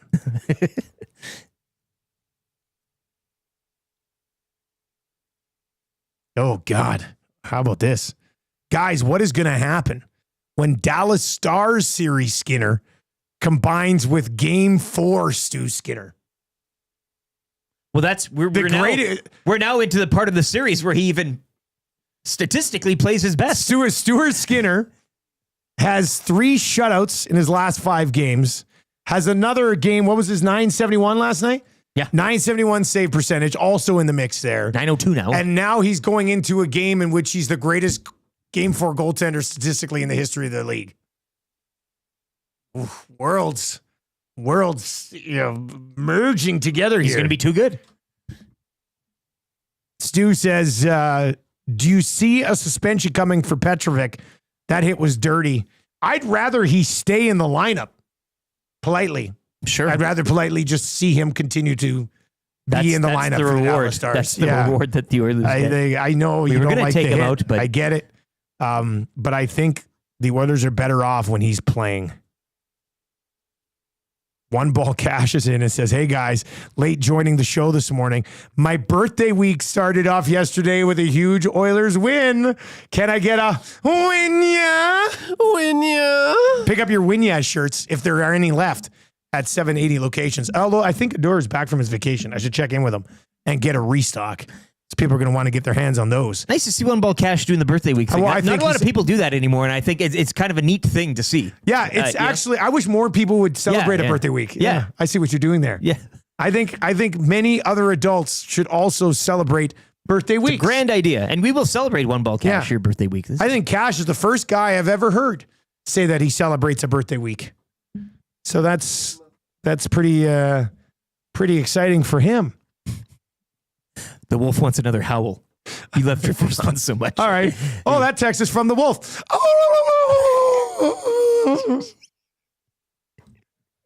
I have a wolf that has already been shot once. Yeah, a puberty wolf. Yeah. Just acne all over the face. Eh? The old puberty wolf. Puberty wolf back again. Oh, that is funny. Duffman texts in and says, the Stars can't keep running their top 4 D-men at 25 plus minutes all game. It didn't work for LA. It won't work for Dallas. Duffman. Look, we said it going into the series. The Dallas Stars blue line depth is not what is needed to slow down the Edmonton Oilers. I know CC's playing heavy minutes, but beyond that, yeah, Heiskanen's those other coming guys, back the other guys can't play. Yeah. I mean, they just can't.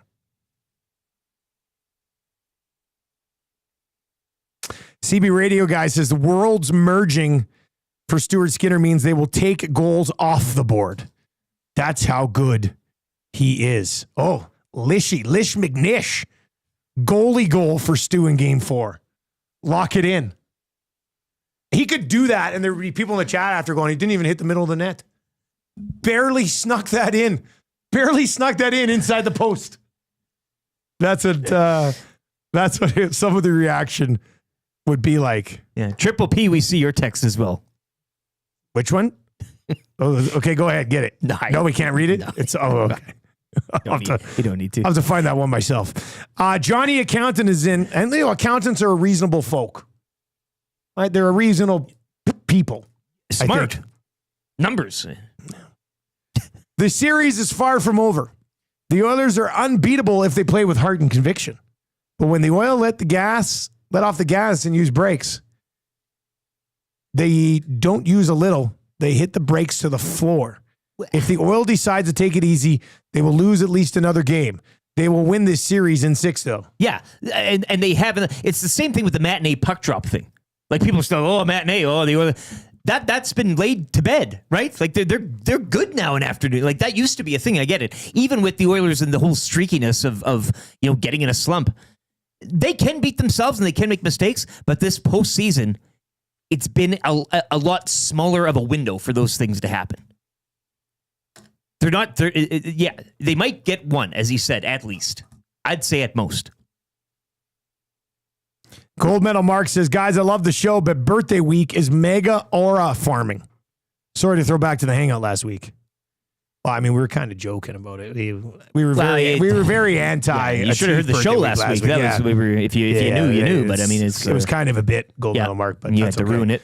Also, aura farming. I'm not. That sounds. Who was that? Halliburton said that. That was a thing.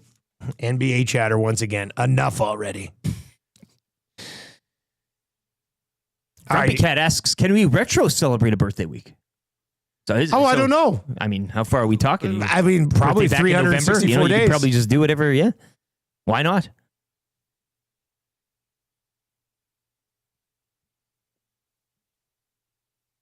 Oh, Andrew the gentleman has also... Or Andrew... Oh, here's another accountant. We've got dueling accountants. I like this. Oh, I didn't think we need... I thought all accountants... Well, it's like union guys, you know? Like, you got to support each other.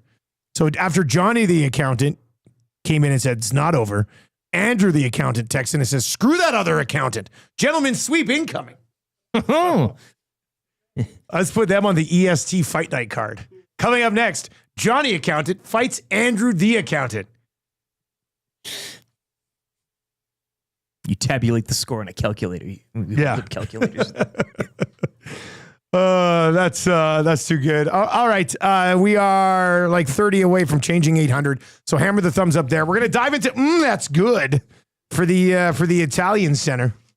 I was thinking of those meatball sandwiches the other day. Remember those? Oh, I take a run back on those. Remember those? Or the meatballs and the cheese and those torpedo buns only at the Italian Center. Should have brought it up, but it was just why did boring you do a that? hole in my mind all I was about long. to just dive into the pepperoni Principis again. But damn, those meatball subs were good. So they have this at Italian Center, and you can roll in and just do it yourself. You go grab a bag of the torpedoes. Yeah. Torpedo buns, pick up some cheese, various cheeses, whatever cheese you would like. And then right in that glorious front cooler, they've got the rows of paninos. They got some pizzas. They got all these different types of pastas, but you can just get a big old tin of meatballs. Yeah. And then it's just a meatball party up at your place. Should have brought that to the barbecue. Which you just have to be very excited about. Yeah. You show up with meatballs, couple toothpicks. Sounds pretty good, doesn't You can it? just get the sauce there, for crying out loud. Drink the sauce. You could do that. They'll let you do anything. Either way, that's good. All right, here's where I wanted to go. Ryan Nugent-Hopkins. Can we talk about the Nuge for a second? As Cal in St. Albert texted in bright and early in the show today, legacy game. Setup man extraordinaire for Ryan Nugent-Hopkins. Most points through first 3 games of a conference final last 30 years. So this is the most points through the first 3 games of a conference final the last 30 years. Evgeny Malkin, 9. 2009 with the Pens. They, I think they won. Was that the year they won the cup? They 09? lost in 08, won in 09. I think. Jeff Carter, the 2014 Kings. Yep. 8 points. Won a Stanley Cup. Yep. Kucherov, 7 points. Braden Point, 7 points for the 2020 Tampa Bay Lightning. Won a Stanley Cup. Yep. Now joining them on that list is Ryan Nugent-Hopkins. Not McDavid, not Draisaitl, the Nuge. Ryan Nugent-Hopkins, 7 points through the first 3 games of a conference final in the last 30 years. Third most in those 3 decades. The other 4 guys in the top 5 all did it in Stanley Cup championship years. I'm not saying, I'm just saying, but I'm not saying, but I'm also just saying. And how many of them went into the boards like he did yesterday? Yeah. That's good. That's a hockey player. Strummy says the hyphen was crushed. It was such a hard hit that now it's just Ryan. Nugent Hopkins. Nugent Hopkins.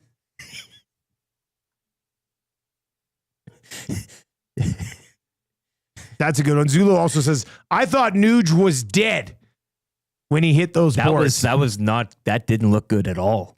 Rip City Step is saying his facial hair hurt the boards. Like other boards next to that board are like, are you okay? Did you see the hair on that? My God. Do you think he shaves the rest? Or is it just that? Like, there's not even a sense of a 5 o'clock. Like, that's it, right? That's it. Like, that's it. That's all he can grow. I trimmed up my beard. It's wild stuff. Yeah. Could this be a TV beard? Why not? Come on. You get TV hair. That could be TV hair. I think this could be a TV beard. Get in there. Get in there. Yeah, that's. What do you think? Yeah, get more up that nose. I mean, I don't see why not. Yeah.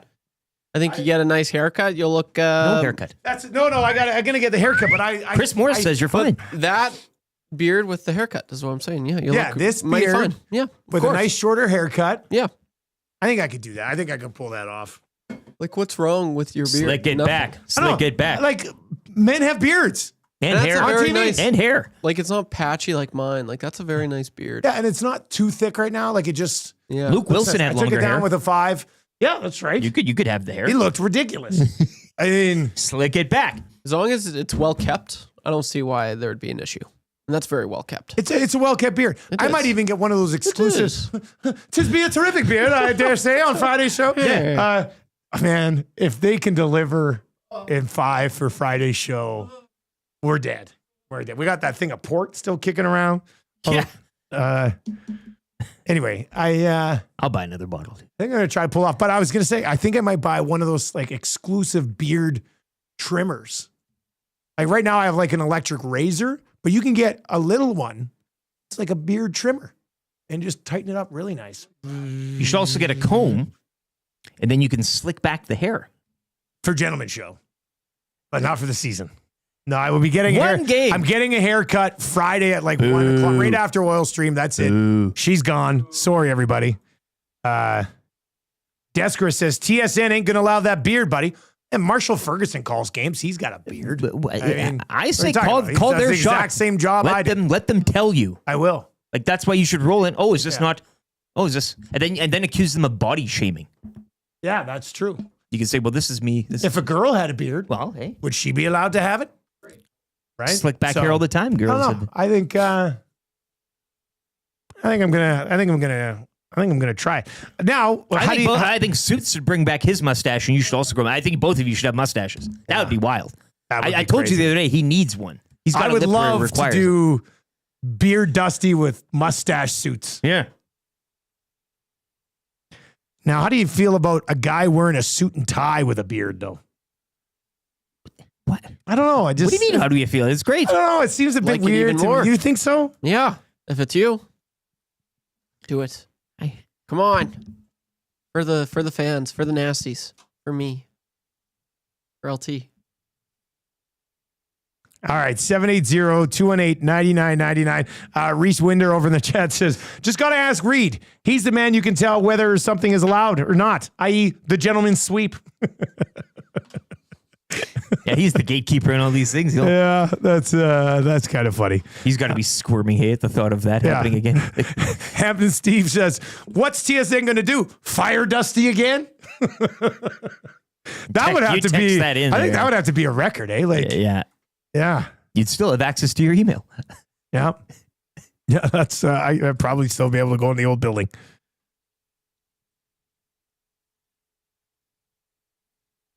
Anyway, I'm very close to just saying that's it. I'm going to become beard guy. I don't know if I have the balls to do it yet. I still think when you turn on Friday Night Football in week 1, you'll probably see clean shaven Dusty, but I really want you to see beard Dusty. Dunnigan had a beard.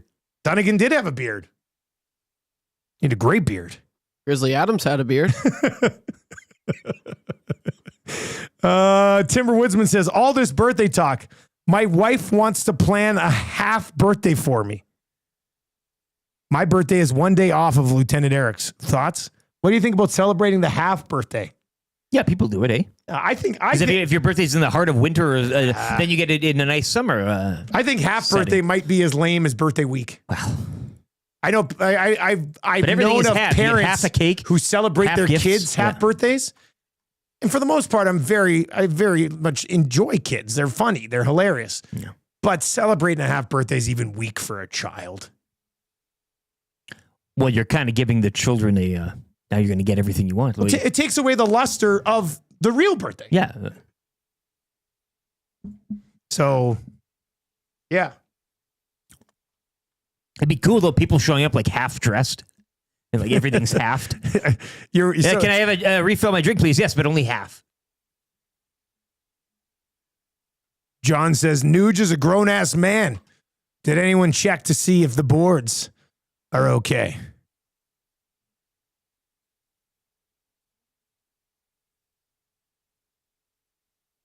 That's a good one. Changing 800. Ooh, changing 800. All right, let's go. Hello. 1,000 like show incoming. Let's keep them coming in.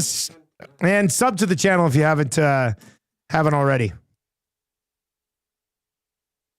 Nash Osborne. Jesus had a beard. He was a man. I mean, that's true. That's true. Just make a list of everybody historically that's had beards. You can just kind of, here you go, my defense. Yeah, look at this. Sherwood Park Luke says, guys, this is me before my wife's Christmas party last December. Beards and suits can work. Can I get a winya? Oh, man. Yeah, look at this. Sherwood Park Luke, he's bald, but he's got this kick-ass beard and a suit. He looks terrific. His wife isn't even in the picture. It's just him. It's like he went to his wife and said, take a picture of just me. I'm saving that. God, that looks, that's intimidating. It is. Yeah. I don't think I can do it. There's no way I'm going to look like Sherwood Park Luke. That's a thick beard. And a good head, too, for a shaved head. Not everybody can pull that, You should do the beard shaved head for...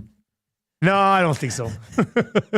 I think that's probably taking it a little bit too far.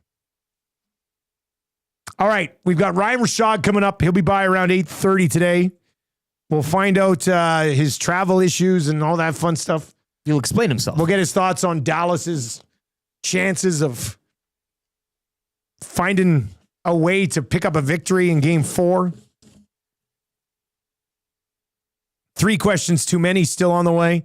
Need one more question for 3 questions too many. Don't be shy. You can throw it in the chat. Throw it in the inbox. We need a win too, eh? Yeah. We need to get back in the W column. Hey, Trev, don't pick a Teef today. Yep. Marcel. Okay. Yeah, no Teefs, no Marcels. Other Marcels are like, damn it. The Teef has ruined it for me too. If you want to play kind of easy trivia, and let me just move this liner over to my good friend here. If you want to play kind of easy trivia, yes, we are. Okay. Well, if you want to play kind of easy trivia for Mr. Mike's, text YouTube Trev right now, 780-218-9999. Gift certificate for Mr. Mike's is up for grabs. All you need to do is get 3 of 5 correct. Sherwood Park Luke texts back in and says, you guys just made my day. No, Luke, you made our day. No, you by look sending like in that picture of you. It's like a Secret Service agent. Yeah. You put some dark shades on him. Like you're not messing Looks like with him. the brother of Cory the Butcher. Interesting. Yeah, get that guy an earpiece. I've never seen them both in the same room. Yeah. Yeah, an earpiece. An earpiece would make it. You're right. All right, who wants to play kind of easy trivia? 780-218-9999. If you're listening on TuneIn or iHeart or at Edmonton Sports Talk today, please just text the link. I mean, there's so many of you listening, it can't be that difficult. So just send the link out to your buddies, and they too can hop in on the fun. Let's get to a sports update right now. And look, we've got a ton of songs that we could play coming back. All right, we've got... And they're all related to Stuart Skinner. We've got Lillabamba song. We got Hyman song. We got McDavid song. We got Bouchard song. We got Kenny Holland song if we want it. We got Win the Stanley, our cup anthem. And we got the new Stuart Skinner songs. Let us know. Chat over on YouTube. Let us know what song do we come back with here just after 8 o'clock. Because there's so many.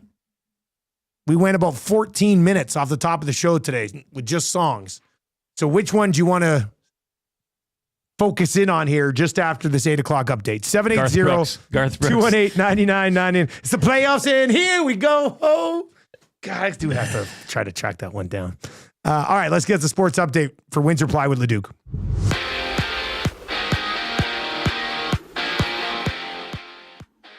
Oilers all over the Stars 6-1 to take a 2-1 series lead in the Western Conference Finals. Stuart Skinner 33 saves on the afternoon, while Connor McDavid and Zach Hyman each had a pair of goals. Tonight at 6, it'll be the Panthers at home to the Hurricanes, looking to sweep their way into the Stanley Cup Finals. Medicine Hat Tigers look to improve to 2-0 at the Memorial Cup tonight. They'll face Moncton at 5 o'clock Mountain Time. Knicks, they complete a 20-point comeback, defeating the Pacers 106-100, cutting that series to 2-1 in favor of Indiana. Later tonight at 6:30, it's the Thunder visiting the Timberwolves with OKC up 2-1. Jays swept over the weekend by the Rays following yesterday's 13-0 loss. Toronto back in action this afternoon as they visit the Rangers to open a 3-game series. First pitch, 2:05. Sports Update is brought to you by Windsor Plywood Leduc, locally owned and operated, serving Leduc and the surrounding area since 1993. Doors, flooring, baseboards, and of course, plywood. Go see the knowledgeable staff at Windsor Plywood Leduc.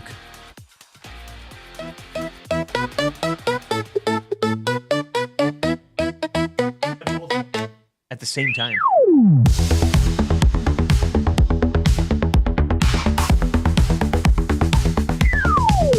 He's a winner, Stuart Skinner. Get on your feet, he can't be beat. He's a winner, Stuart Skinner. Oh, what a treat. Get out your seat. The haters went silent, they've got nothing to say. Real fans are on their feet, applauding his play. He's locking it down between the pipes. He's just shutting the door every night. Other teams, they don't know what to do. So say it with me, his name is Stu. He's your winner, Stuart Skinner. He's not like Luster, we love his duster. He's your winner, Stuart Skinner. Other teams, they don't know what to do. So say it with me, his name is Stu. He's a winner, Stuart Skinner. He's not like Luster, we love his duster. He's a winner, Stuart Skinner.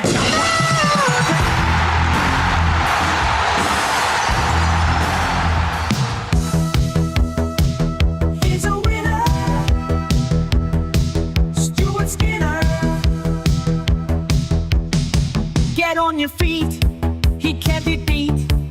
He's a winner, Stuart Skinner. Oh, what a treat. Get out your seat. The haters went silent, they've got nothing to say. Real fans are on their feet, applauding his play.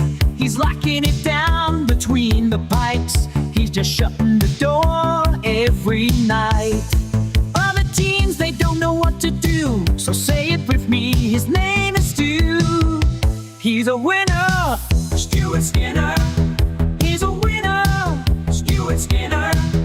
Other teams, they don't know what to do. So say it with me, his name is Stu. He's a winner, Stuart Skinner. Who's a winner, Stuart Skinner. Oh, that is the Stuart Skinner songs. As put together a couple last night after he picked up a first star in a big Game 3 win. All of our Nielson Show songs brought to you by Totem Outdoor Outfitters. New gear, used gear, trading, consign, a sport for every season with hockey equipment and skates ready to go year-round. A family store that takes pride in finding the right fit for you. Visit them at 7430 99th Street or online, www.totemoutfitters.ca, and you have a chance to win an Oilers jersey right now. You buy a punch card for a skate sharpening, you get an entry. You finish a punch card for a skate sharpening, you get an entry. Their sharpens are not only the best, but also the most affordable in the city. Contest will end August 31st. So that's your new skate sharpening place. Done and done. Totem Outdoor Outfitters. He's a winner. Stuart Skinner. God. All right. Matt at the Garrison says, this is a great tune. Is this new? Yes, man. Got her done last night after the game. And You played both. Both of them. Yeah, I hit both of them. I don't even know if we need the... That's only 2 of the 17. I think I could actually probably, without the Austin Glass in there, I think I could just sort of transition from the end of one into the beginning of the other, because they both slap. Ooh, CFL draft night tonight, 9:00. Okay. Yeah. Where are you going? Cambridge Reef Fantasy Football League. Is there a? We will be on. We're doing it online. Oh, from your war room. From my war room. The war room. Yeah. Okay.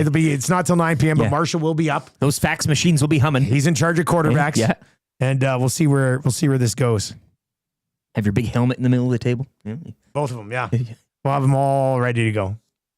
All right. So we are going to start the hour with a little kind of easy trivia here on the Nielsen Show, brought to you by South Ford Chevrolet. Drive a little, save a lot. Hit us up in the PJ's inbox. One of your text messages will end up winning text of the day today for A and W, which will get you a GC to A and Dub. Are we ready for a little kind of easy trivia? If you want, yeah.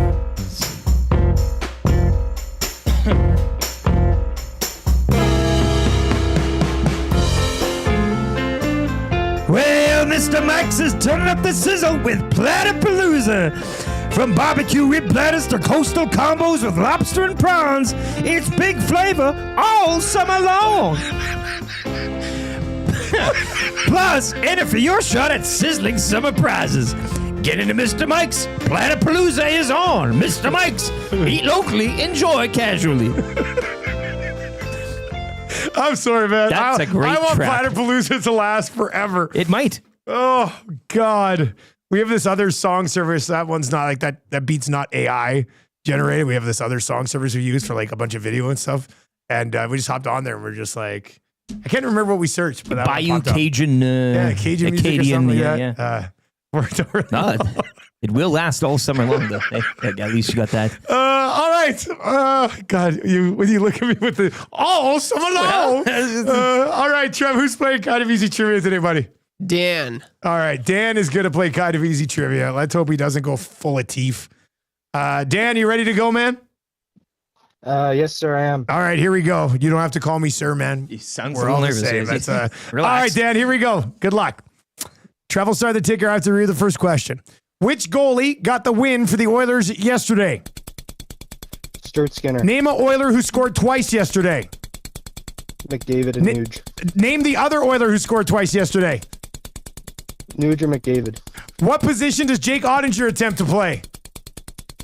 I think it's goalie, maybe. Which NHL team faces elimination tonight? The Carolina Hurricanes, who are frauds. Oh!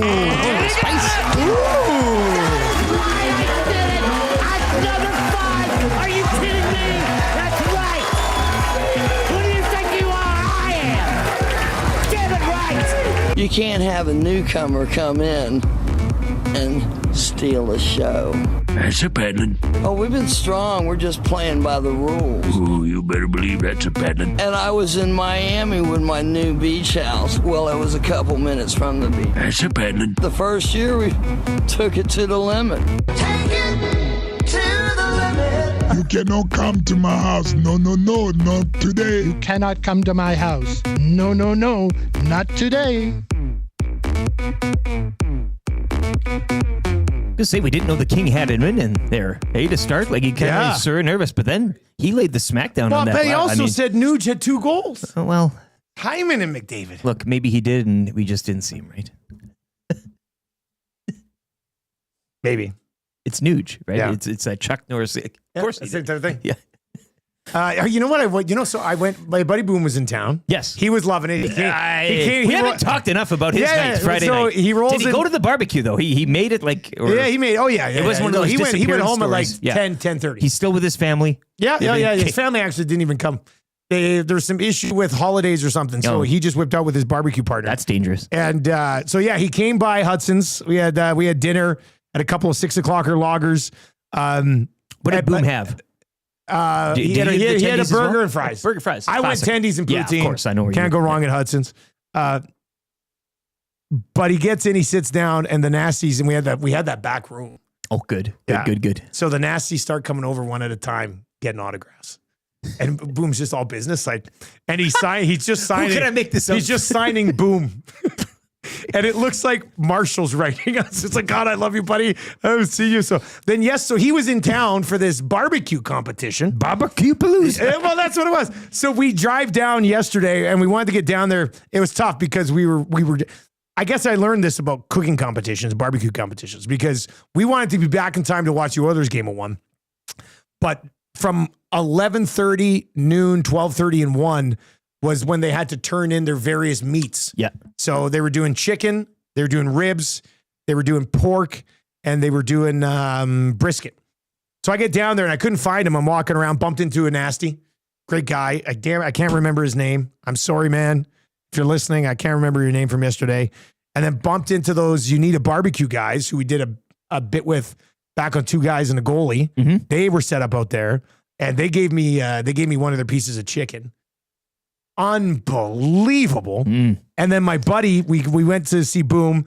They have this huge, it's like a food truck trailer, and they're called the Q Cartel. And I told Boom right away, I said, you came up with this name, didn't you? He goes, yeah, that is my name. The other guy owns like the trailer, but Boom's like, I came up with the name. Yeah. We're the Q Cartel. I was like, actually, it's a pretty good name. So we had these ribs. He's like, here, you can try our ribs. And the ribs there was 37 teams set up down to the Leduc. It's huge. The Leduc Antique Egg Society. You'd never been down there before. Say that again? Yeah, there was a tractor pull going on next to the barbecue competition. You did it all yesterday. Oh, it was crazy. 2 barbecues, the competition. Yeah. So I tried his ribs, and they were the most delicious ribs I've ever had in my entire life. Elizabeth says to Tammy, she goes, so Elizabeth tries it. She likes ribs. She tries it. She says to Tammy, she goes, if we can buy these ribs, I want it for supper. Like she was just in heaven. So his ribs ended up finishing 25th out of 37. If you can believe it. All of his other items were top 10. Okay. But his ribs were 25th. They were the best ribs I ever had in my life. I would have loved to have tried the other 24 ribs that finished ahead of it. But that barbecue competition life is quite something. They don't mess around, eh? No, you see it. He comes out of the trailer like walking over their chicken. And it's all wrapped, and he's walking it as like you can't move it. If there's any sauce out of place, you're disqualified. Oh, geez. It's crazy. It's cutthroat. It's cutthroat. How do you get judging one of those, eh? Like that's a sweet gig. I don't know. Rishaug's coming in late again. This is the story of his life right now. Wait a second. He's going to be late on today after being. Yeah. He says Ryan Dreger is going to run a bit late. Not a good look. I said we can make that work. Doesn't mean we're not disappointed. This guy's having real troubles lately. Yeah, Yeah. Anyway, if you have ever been, like for those of you who are big, like gauge or smoke stuff, you know you can do this competitively, I guess is what I'm trying to pass along here to people. And it was terrific. And I'd also never been out there to that Leduc. Was it called the Antique Egg Society? It's a society for crying out loud. It looked like maybe the place where Leduc was started because there was old train tracks right there and like an old train station but it was a pretty good time. Interpretive center. Yeah. Anyway, a conch for everybody who was down at that barbecue competition yesterday. And the entire place just smelled. There was a tractor pull going on about 100 meters from where the barbecue place was. A great pairing. But it just, What else would you rather, like with a barbecue competition? Tractor pull, barbecue competition. And this barbecue competition, you get points for like the national competition in Kansas City every year. They call it the Royal. Oh, so this is like a tour. It was a tour This is your Charles Schwab kind of classic. Yeah. Who ended up winning the Charles Schwab, by the way? I didn't even see. Wyatt Johnston. Well played, sir. All right, let's get into 3 questions too many. For the great staff at Park Mazda, Lieutenant Eric, do you have a liner for the segment? Yes, 3 questions too many, brought to you by the great staff at Park Mazda and dealer principal Mitch Lewicki, where he wants to mind you that Benjamin Griffin won the Charles Schwab Challenge. Griffin held on. Griffin, by a stroke over the German Matthias Schmidt. Never heard of him. Tommy Fleetwood and Scotty Scheffler in a tie for 4th. Scheffler, Scheffler did end up finishing T5. Fan, eh? Yeah. The old tough life for him. Wouldn't want to be Scotty Scheffler right now. RCN says, Dusty, I'm still waiting for that Instagram story. Oh, yeah. Hey, I was going to do that, wasn't I? I. What was I going to post again? The watermelon. Oh yeah, the watermelon. I waited all last night. I kept refreshing and refreshing and watermelon crawl under. I know it was a busy Sunday, but there was a few things that it was a busy you thought you were going to get over the line. I can't believe you went to a barbecue competition in the morning and then a barbecue later in the day. And I will say, my buddy Colin's burgers held up well. Yeah? Yeah, it did. From Frozen? A little bit smashed, and he gave me a double. Oh, is it? Oh. Yeah, that's pretty good. Now you got to get down to that Odd Company. For the animal burger, yeah. All right. Do you have a Twitter account? I do. It's at Lieutenant_Eric. I told Rishaug I couldn't make it. But then I just said, just jokes. Josh. He called you a goof. I referred to somebody as a goof over the weekend with you. That's not a term you throw around here. Yeah, no, the goof thing is in prison. It means they're going to kill you.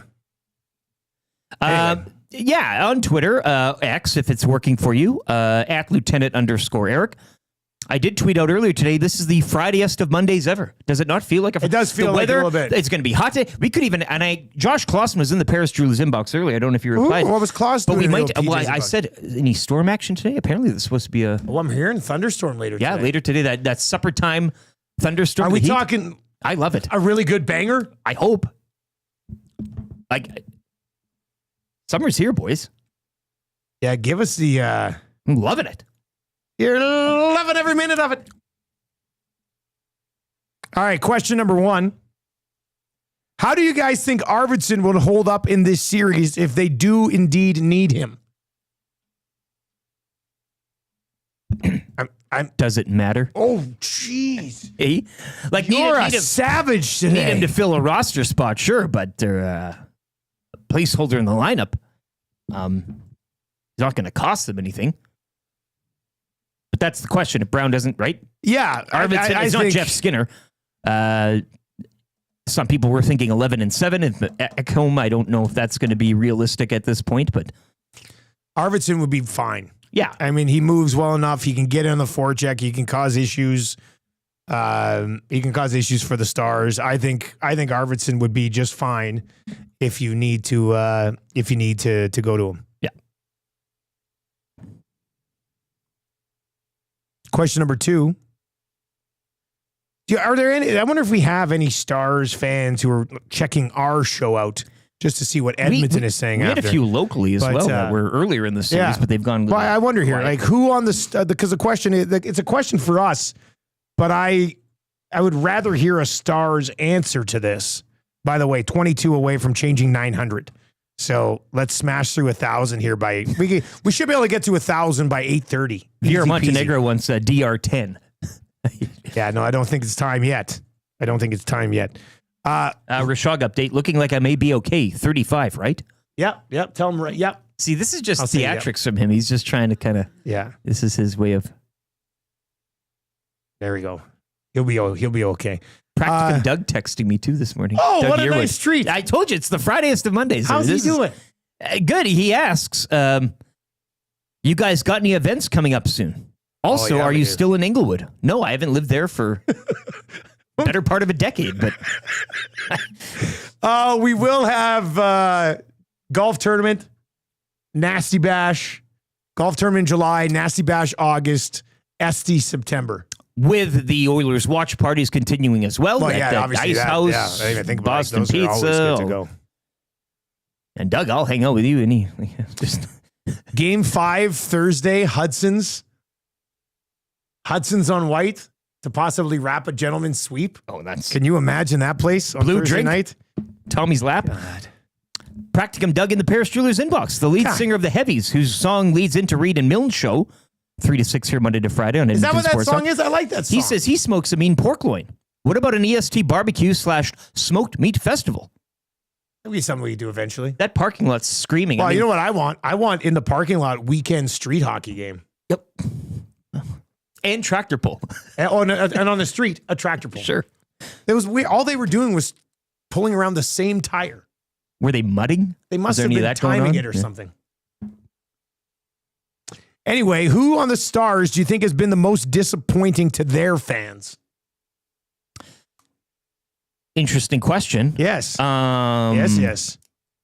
Like you can go with Wyatt Johnston's and the Duchesne. They were disappointing coming into the series. So that's but don't all hockey markets just hang it on the goalie despite however the team plays in front of them? But as Mikko Rantanen and Dreger pointed out too, he was having a Conn Smythe type of, hat tricks every second night and such.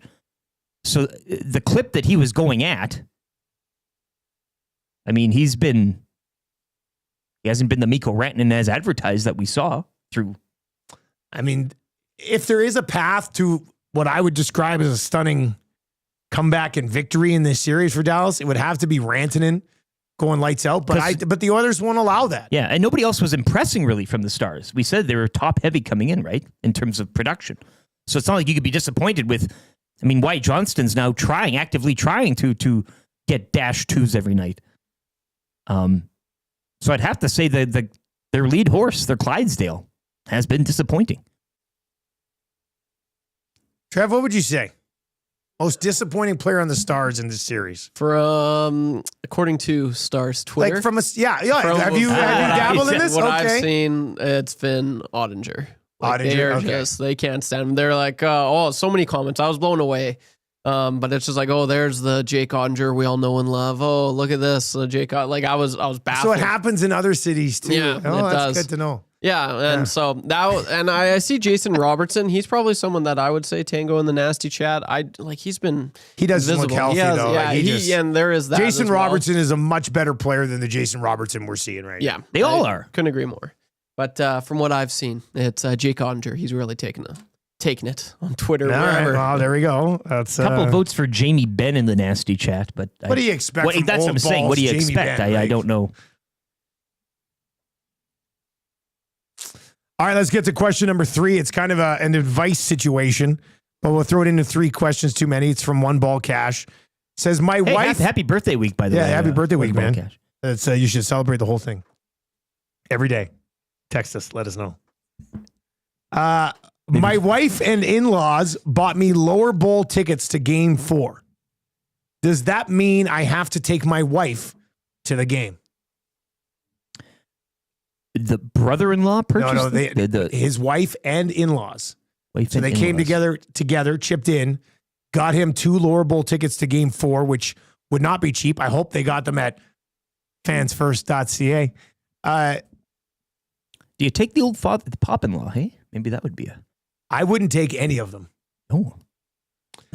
Leave it open. Was this a birthday week present to themselves? I would take somebody else because they got the tickets for you. I would 100% take a buddy. Or sell it and turn a tidy profit. Yeah, wouldn't that be you're gonna Happy birthday wait to till me. morning of, sell them, take the $1,600 you get for the lower bowl tickets at that Get moment, a couple beers. and buy yourself something nice. David Schmidt says, unless you want to sleep on the couch, he's saying you would take whatever your wife in that situation. VR Montenegro says you should probably take a nasty, Cash.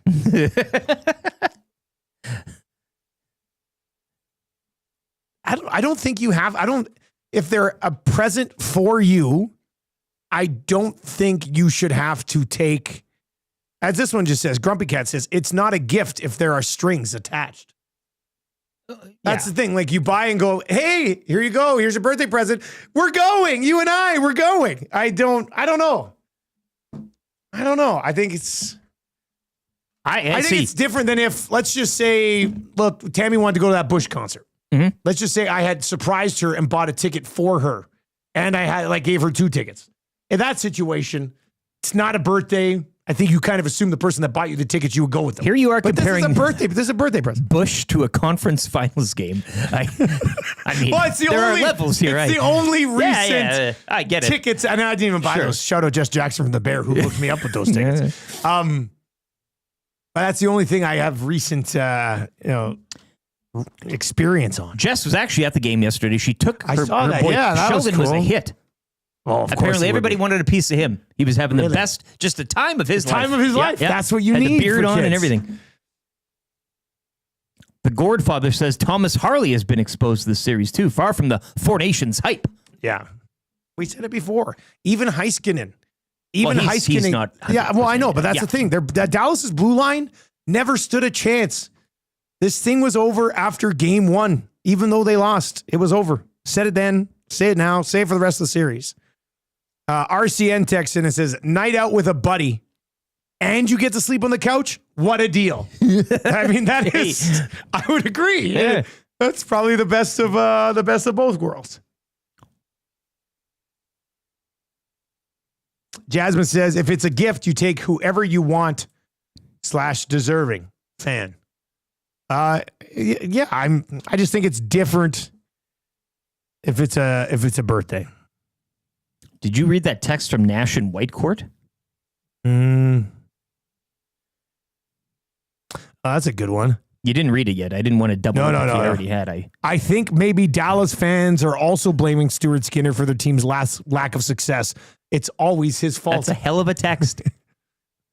Well, Dallas He's still fans getting must blamed. hate Stuart Skinner because he had a 922 Absolute. in the series last year and has a better save percentage Well, this year. And as you brought up, what numbered game of the series is it tomorrow? It's Stuart Skinner number. That's what it is. We're getting into his territory now.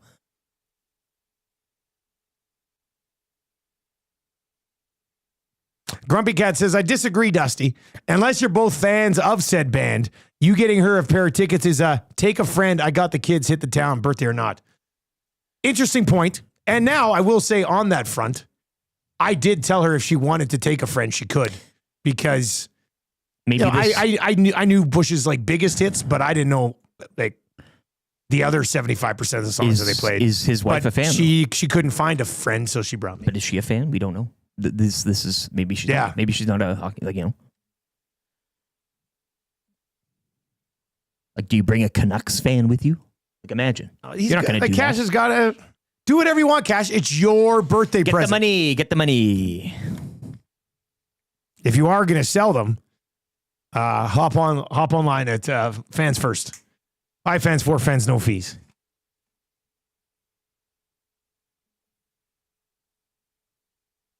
Chris Fuller says, are Stars fans out buying half-price hats today? No, but you are at Pro-Am. They had such success Sunday morning with the 50% Oilers Fanatics hat deal with all you nasties. They've extended it through today and tomorrow. They're bringing it back. Go to Pro-Am, in-store, Oilers Fanatic hats. If you tell them you listen to Edmonton Sports Talk, you don't even need to have your Nasty Club card. Just tell them you listen to Edmonton Sports Talk, and you will get Oilers Fanatic hats at 50% off. Sea Wheels, it's a deal for you as well. Even you can do it. 79 likes away from changing 1,000. So hammer the thumbs up for us, all right? This is 1,000 like show coming in. Nugent Options over on the chat says got 4 hats yesterday. Nugent Thank you very Options. much. To roll out of a place with 4 hats for $90 in 2025 in this economy? Yeah. In this economy? And you mentioned Fanatics. It's not like these aren't No, homemade legit- or whatever. Like, this is legit the brand stuff, right baby. there. Yeah. So congratulations to all of you for listening and then going and taking advantage of our great partners over at Pro-Am Sports. And awesome of them to extend the AM Nasty special. Very generous. Up until puck drop tomorrow when they close tomorrow.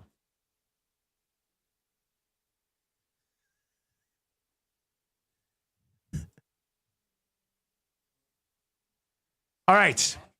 Let's keep the text messages flying in. We'll get to a few more of those. Bender's Pancake says, my wife dropped my card at Pro-Am, the Nasty card, for 4 hats and a shirt for $120. There you go. Yeah. That was me biting my fist. Rock hard. All right. If you're on TuneIn or iHeart or at edmontonsportstalk.com and you haven't popped over to YouTube today to smash the thumbs up, you can do that. Also, just send the link to EST to your buddies. And when they go, oh, it's those guys, I totally didn't know those guys are still around. And then you say, yeah, and there's also 9 other hours consecutive of coverage following them. They too will enjoy what we're doing, we think.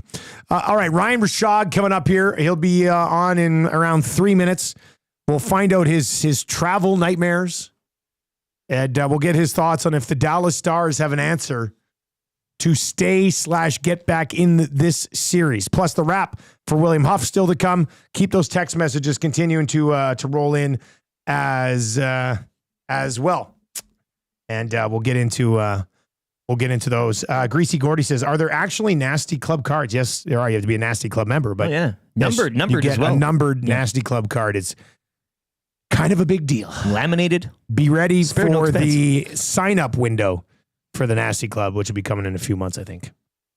But to be honest, I don't really understand everything that Maddie's going on with the nasty club. So as long as he does, I just know you get a chance to like get into the golf tournament, you get a chance to get in the nasty, like all that type of stuff. Like early bird. It's like your Nexus thing at the airport. It's basically you get the Nexus of EST. line. Yeah, You're right. When Tommy's seating people at Hudson's, you can just go, "Excuse me." I'm not overly excited Straight to to be the gone every weekend for 5.5 months. Yeah. But I am excited to start flashing that Nexus card at the airport again. I'm looking forward to the when's Dusty back texts that always fly in. All right, Ryan Rishaug is coming up. Let's get to a place where it is always game day, Selly Sports Bar and Lounge.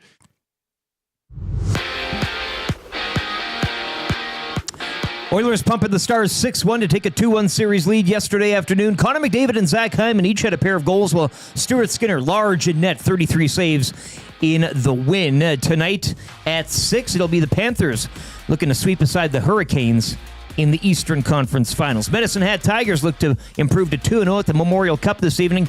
They'll take on Moncton, puck drop 5 o'clock Mountain. The Knicks completing a 20-point comeback, defeating the Pacers 106-100. Indiana now lead that series 2-1. Later tonight at 6:30, it's OKC in Minnesota with the Thunder up 2-1.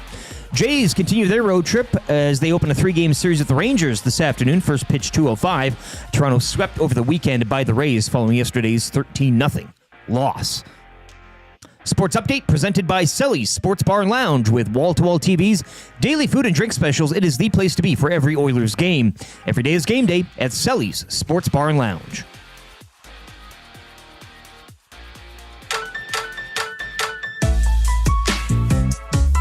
Timberlake rocks. Is that a mandate of yours? God, what are we talking about here? Good question. Can some of it be about sport? Yeah. All he needs to do is just get in front of people and state his case. If they had the mandate from the people, blah, blah, blah, I don't know where that information came from, but I would question it. Time for the morning mandate with Ryan Rishaug. This is what sports broadcasting is all about. You know what? That may be a good point, Ryan.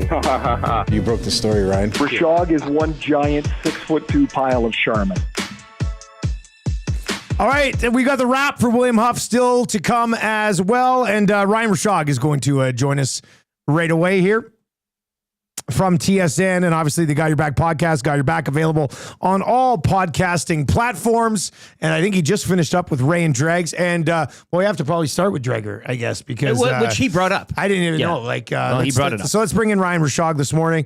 Rishaug, Dregs brought us up to date on your travel issues or concerns. I think he described it as a lack of willingness to cover the game yesterday.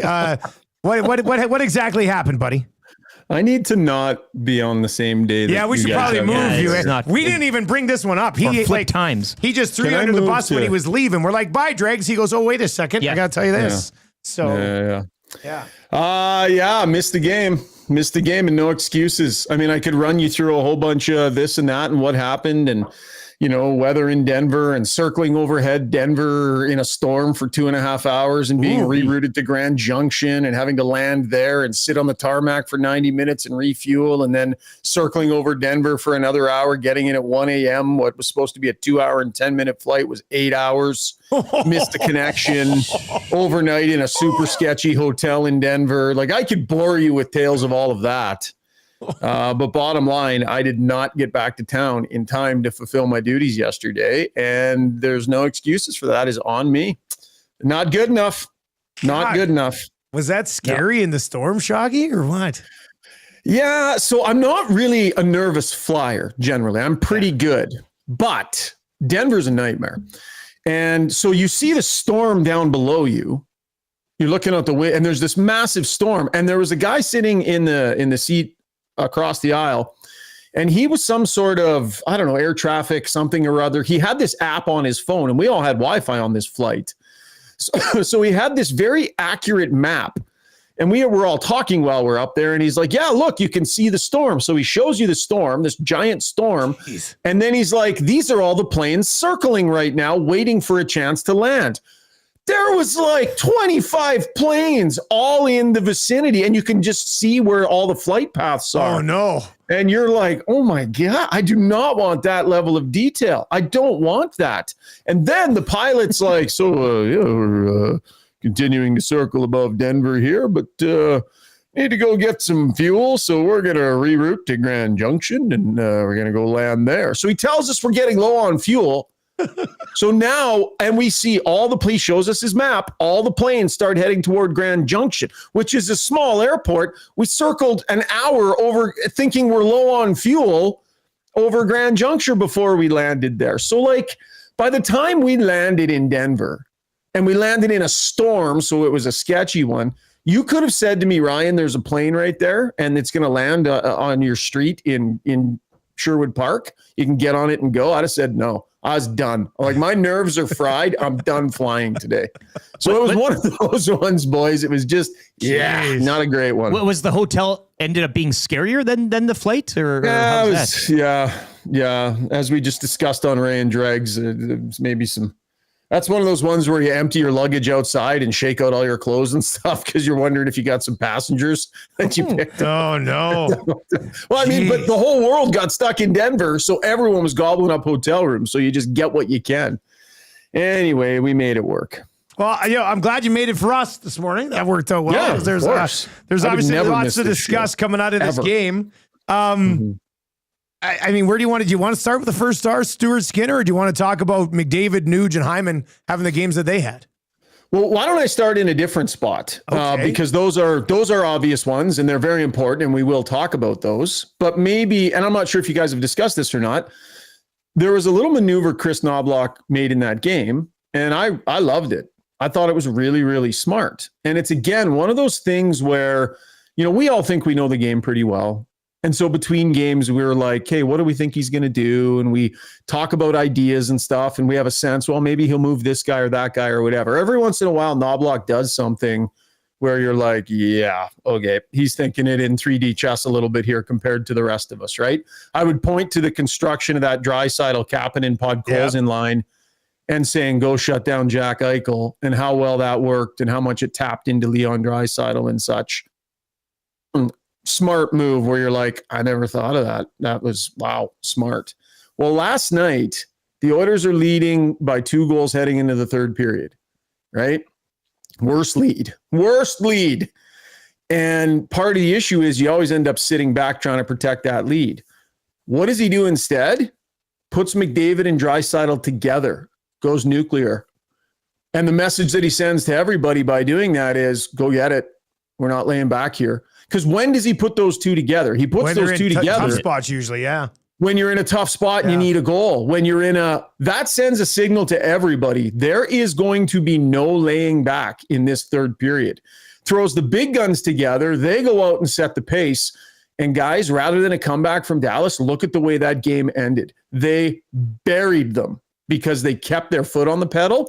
And I give Chris Knobloch some credit for that because that's the signal he sent his group with that line change. I loved it. Yeah, that's an interesting thing to look at. You mentioned the Kapanen thing because when he went to Kapanen, I thought, man, what is he doing?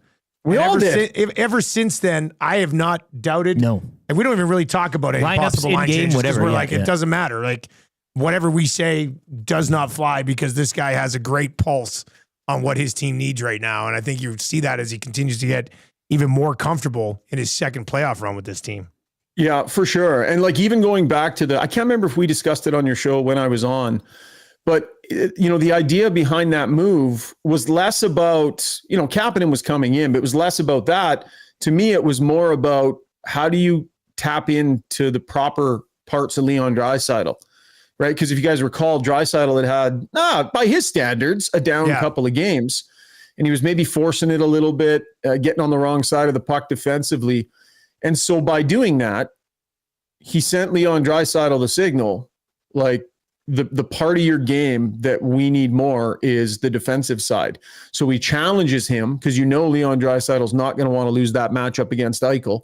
So you're tapping into the competitiveness in him, but you're also sending a very clear signal with his wingers what the process needs to be. Straight ahead, work hard, finish checks, like checking, hard work. And Draisaitl bought into every ounce of it. And Leon Draisaitl defensively since then has been at a different level. And I just think that was so smart because it served two purposes. Came up with a solution for Eichel, and they had last change. And it tapped into the parts of Leon Draisaitl's game that Chris Knoblauch knew he needed more of.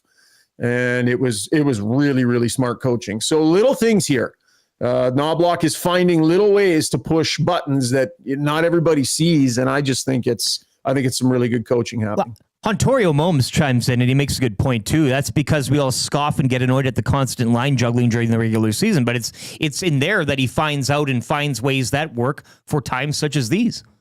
Yeah, well, did you hear him answer the question about that the other day where he said, we tried a bunch of different things, early in the new year, probably too many, probably too much. Even he admits that for a time they probably juggled it around too much. And at the time, we're all kind of going, holy smokes, like, what is happening here? Can you leave these lines and try and get some continuity? But he understands the long haul, and they keep notes and stats on all of these different combinations. So whatever situation they find themselves in, they can go back over the results that they got in different situations. And I would imagine, guys, that we wouldn't even understand the level of note-taking and that happens where it's like, okay, what are our shutdown options? What have we tried through the year against number one centers when we're at home for shutdown options? What have we tried? And they would just have, by being as thorough as they were and trying all these different things, they would have ready-made solutions. And then you combine that with what your gut feel is in the moment. And you have a head coach that just really understands what the team needs at a given moment. And a fascinating one for me in the next couple of days here, guys, is going to be with Matthias Ekholm potentially coming back in. And I think there's a chance for game 4 here. What do you do with the fact that Stetcher and Nurse are playing so well together, that Troy Stetcher, for whatever reason, seems to have become this stabilizing factor on that pairing? And Nurse has been good, but with Stetcher, the numbers for Nurse, it's completely on a different planet. Yeah. So everybody assumes it's an automatic that Stetcher's coming out when Ekholm goes back in, but they got a good thing going here with Nurse, and that's really meaningful. Nurse plays a ton of minutes, and when he's got a partner and it's working, you don't mess with that. So I'm not saying that they take someone else out. Do they look at 11-7? I was going to say, what do you think if Connor Brown's banged up here? You go 11-7 if he's good to go?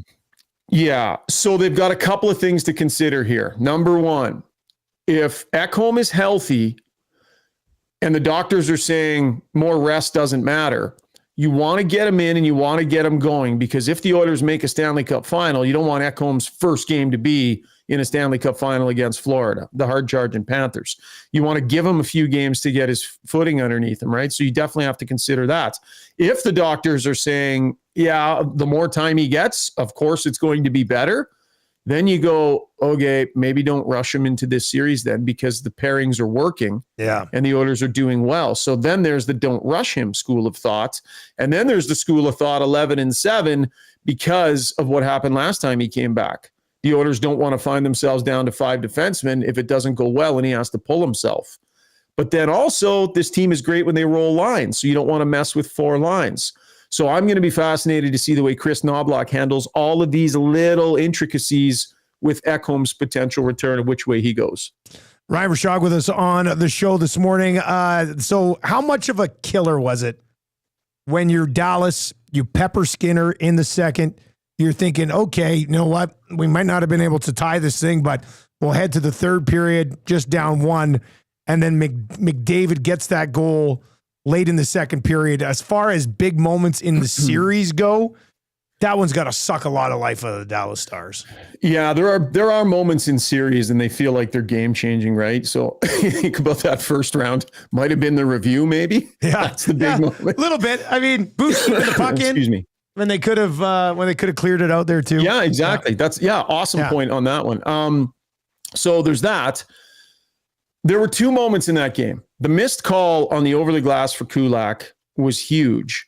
And I would point to that one and say that could be it. But more importantly would be the Oilers recognizing the moment and the opportunity and pouncing. Like they throttled Dallas in the next 3 minutes after that big swing. So already the Stars are rattled and probably like it didn't get the call and frustrated, and then bang, bang. That's the Oilers with great killer instinct and pouncing. But then Dusty, again, that point you made, that's a huge turning point. To score a goal at that point, for it to be that guy to do that, that is big. That sucked the life out of them, and there was some exasperation at that point. And then on top of it, you roll out for the third period, and now they're coming at you with McDavid and Draisaitl at even strength. That's coming at you. It just, I thought it was really well done by Chris Knobloch, but by those guys recognizing when their opponent was vulnerable and just crushing. Skinner, first star last night, shutouts in 3 of 4 prior. What do you think of the swagger that he's bringing to the position right now? Yeah, there was an excellent point made on the podcast yesterday. We've got a brand new contributor. He just joined the show out of nowhere, and he's a goaltending expert. His name is Chief Andy. And Chief Andy I'll tell you this, Shoggy, you can keep him forever, buddy. I'm sorry, pal. I couldn't help myself. I was howling the other day when you went Snap Show because I've been there, buddy. Every once in a while, someone gets stick it in your craw. I've gone Snap Show before too. So. Sorry, pal. I had to throw that one at you. Well played. Well played. That was good timing. Yeah. Anyway, look, for Skinner to be doing this, man, that's impressive because we've seen it's up and down. This market is hard on this goaltender. This market is hard on goaltenders in general. There doesn't seem to be and he says he doesn't pay attention to it, and good for him. But there isn't really sort of an ability to stabilize the thought process on the goaltending. It's either after a bad game, it's, Bowman needs to be fired, and how could they not change him? And people panic after a bad game, and then he plays a good game, and then it's, the team played good defensively. Like the naysayers on him, it's just, but bottom line, Dusty, think back to trade deadline. Right? I was on this show many times saying, guys, they're not changing the goaltending. Yeah. I'm telling you, they're not changing the goaltending because Stan Bowman made the determination early. And he said it in an article with LeBrun, said it in his media availabilities. Stuart Skinner got him a Game 7 of a Stanley Cup final, and he was not ready to cut bait on Stuart Skinner despite the fact that he was having a rough year. So he believed that when the moment counted, Skinner would be dependable. Now, early in the playoffs, bump. Happened last year too. But here they are, and he's playing his best hockey. And the second year in a row, out-dueling Jake Ottinger, better than the other guy at the other end that everybody thought was better than him 2 years in a row. He's flat out been better than the other guy.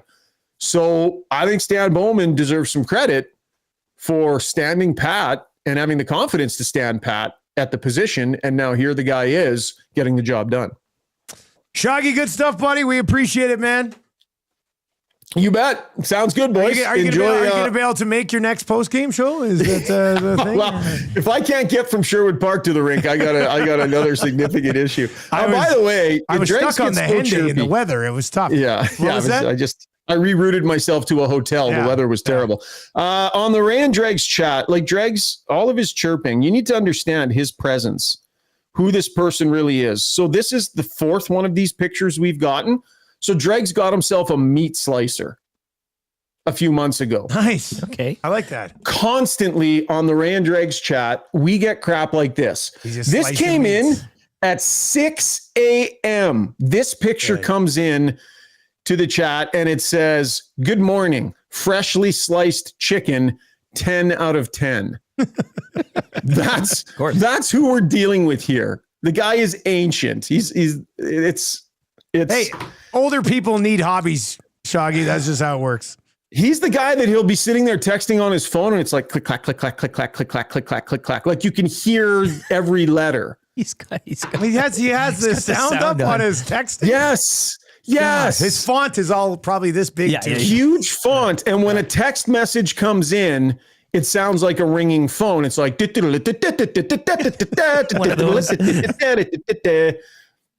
this is who we're dealing with. It's an insider's life. It's the life of an insider. You gotta have that phone ready. Things to go. Gotta be buzzing. Well, you guys keep working well together. All right. I'll say hi to Chief Andy on the show tomorrow. Yeah, please do. Please tell him I send my regards.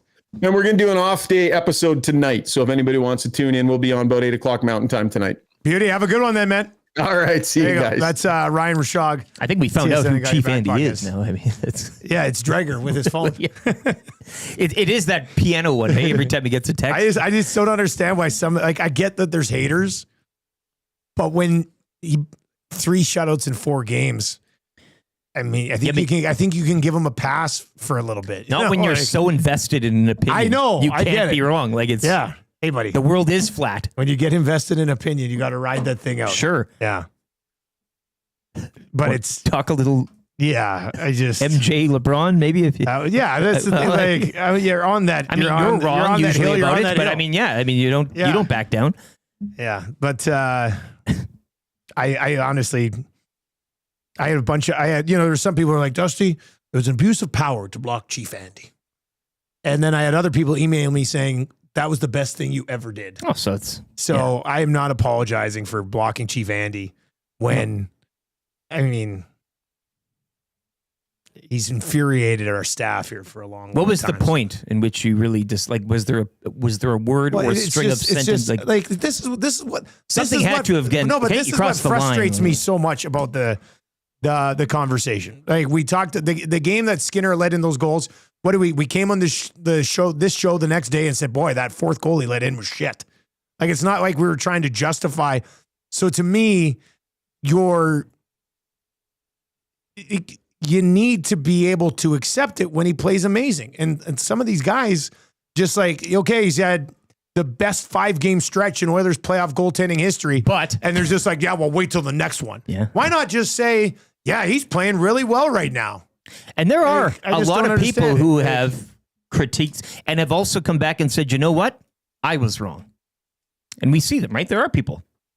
There are a lot of people that are. There are a lot of people that are firmly in the Skinner out camp who have said, "Hey, that's on me." But some people just refuse to do that. The odd ones don't. It's a minority. But I was ready wrong, to hop on the show yesterday post game if I had to take the heat. Like if Skinner got lit up, I was going to pop on and be like, okay, like let's go through it. I'll gladly admit, but in the end, I didn't have to be because he was amazing again. So. It was a tough look for the haters again yesterday. Are we ready, Trev? Changing 500. Whoop. Changing 500. Now give us the hundreds. Let's go. Changing 100. 1. Changing 100. 2. Changing 100. 3. Changing 100. 4. Changing 100. 5. Changing 100. 6. Changing 100. 7. Changing 100. 8. Changing 100. 9. Changing 100. 10. Oh, it's nice. 1,000 likes show on a Monday to get us going. Hey, I think that's pretty good. Remo says, kind of soft blocking people, to be honest. No, it's not. I mean, this is a function that YouTube has.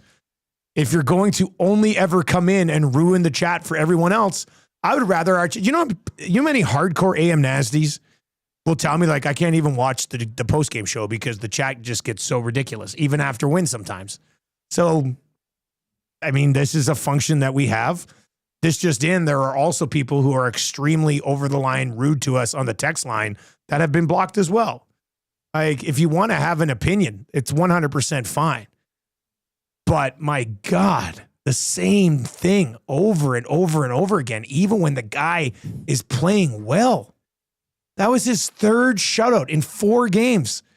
And people were still, some people, not many, like 99% of you understand that, wow, he's played pretty well for 10 days. But there was still Chief Andy, one of them, who's just like, and reading Jay, he's frustrated. It was just enough's enough. Yeah. Like if you don't want to be here, then just don't be here. I guess what I'm saying is I'm sick and tired of trolls ruining the post-game experience for others, even after a win. Like, why can't you just enjoy a win? I don't understand it. It confuses me. And Friday night, I decided not tonight for that guy. We haven't even gotten to X yet. I simply tweeted out Stuart Skinner stopped 60 of his last 61 shots, and somebody said, thanks, tips. Yeah, jeez. How dare you point out that he's been unreal for a stretch here?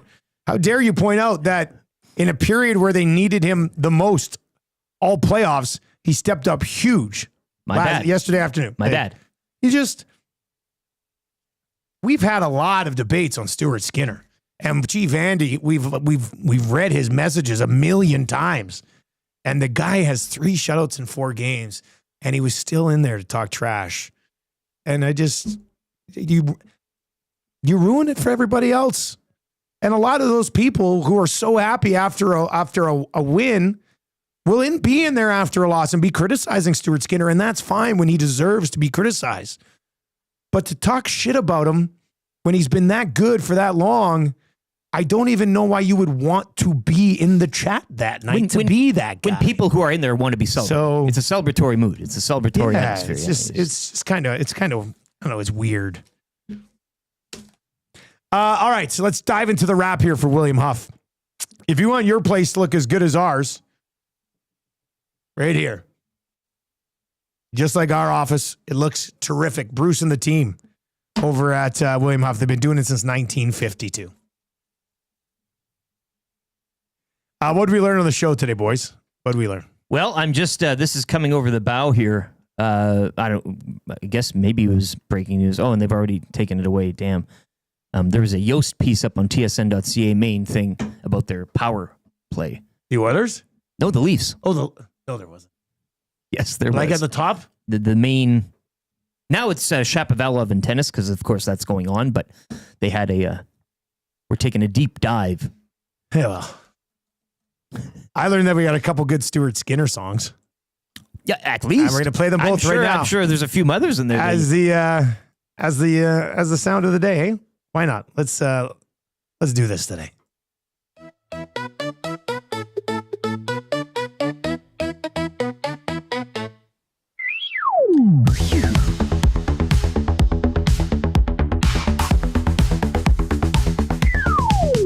He's a winner, Stuart Skinner.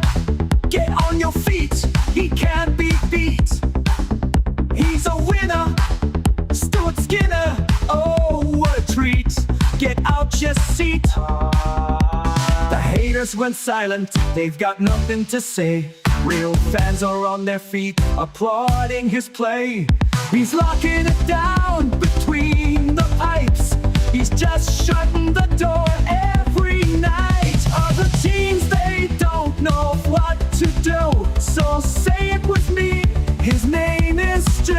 He's your winner, Stuart Skinner. He's not like Luster, we love his duster. He's your winner, Stuart Skinner. Other teams, they don't know what to do. So say it with me, his name is Stu. He's a winner, Stuart Skinner. He's not like Luster, we love it. Oh. Transition. Hard cut. He's a winner,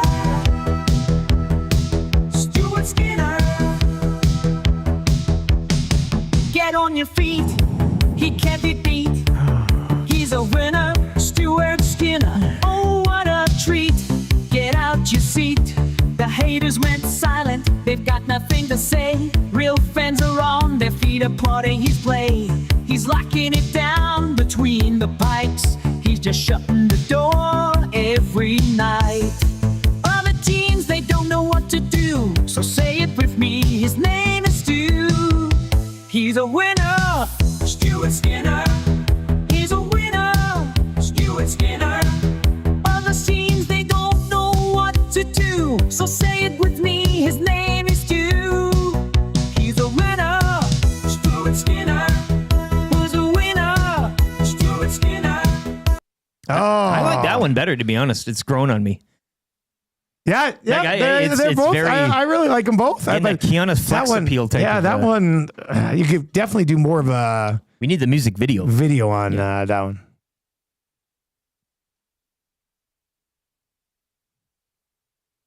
$780-218-9999. 780-218-9999. All right, let's text of the day today. There's some smart ones this morning. Yeah, where do we want to go? There were a couple The one where the Stars fans blaming Skinner, like just on this. Yeah, on this that was theme here. that was pretty clever. I mean, who was that one though? Jeez. Oh, I didn't see this one earlier. This came in first time. This guy's texting and says, Braden, CPA here. As an accountant myself, I'd like to chime in and say, gentleman's sweep is happening. Can I get a win, yeah? Give it to you, Trev. Win, yeah. And that was after those two accountants were going back and forth. So that was good.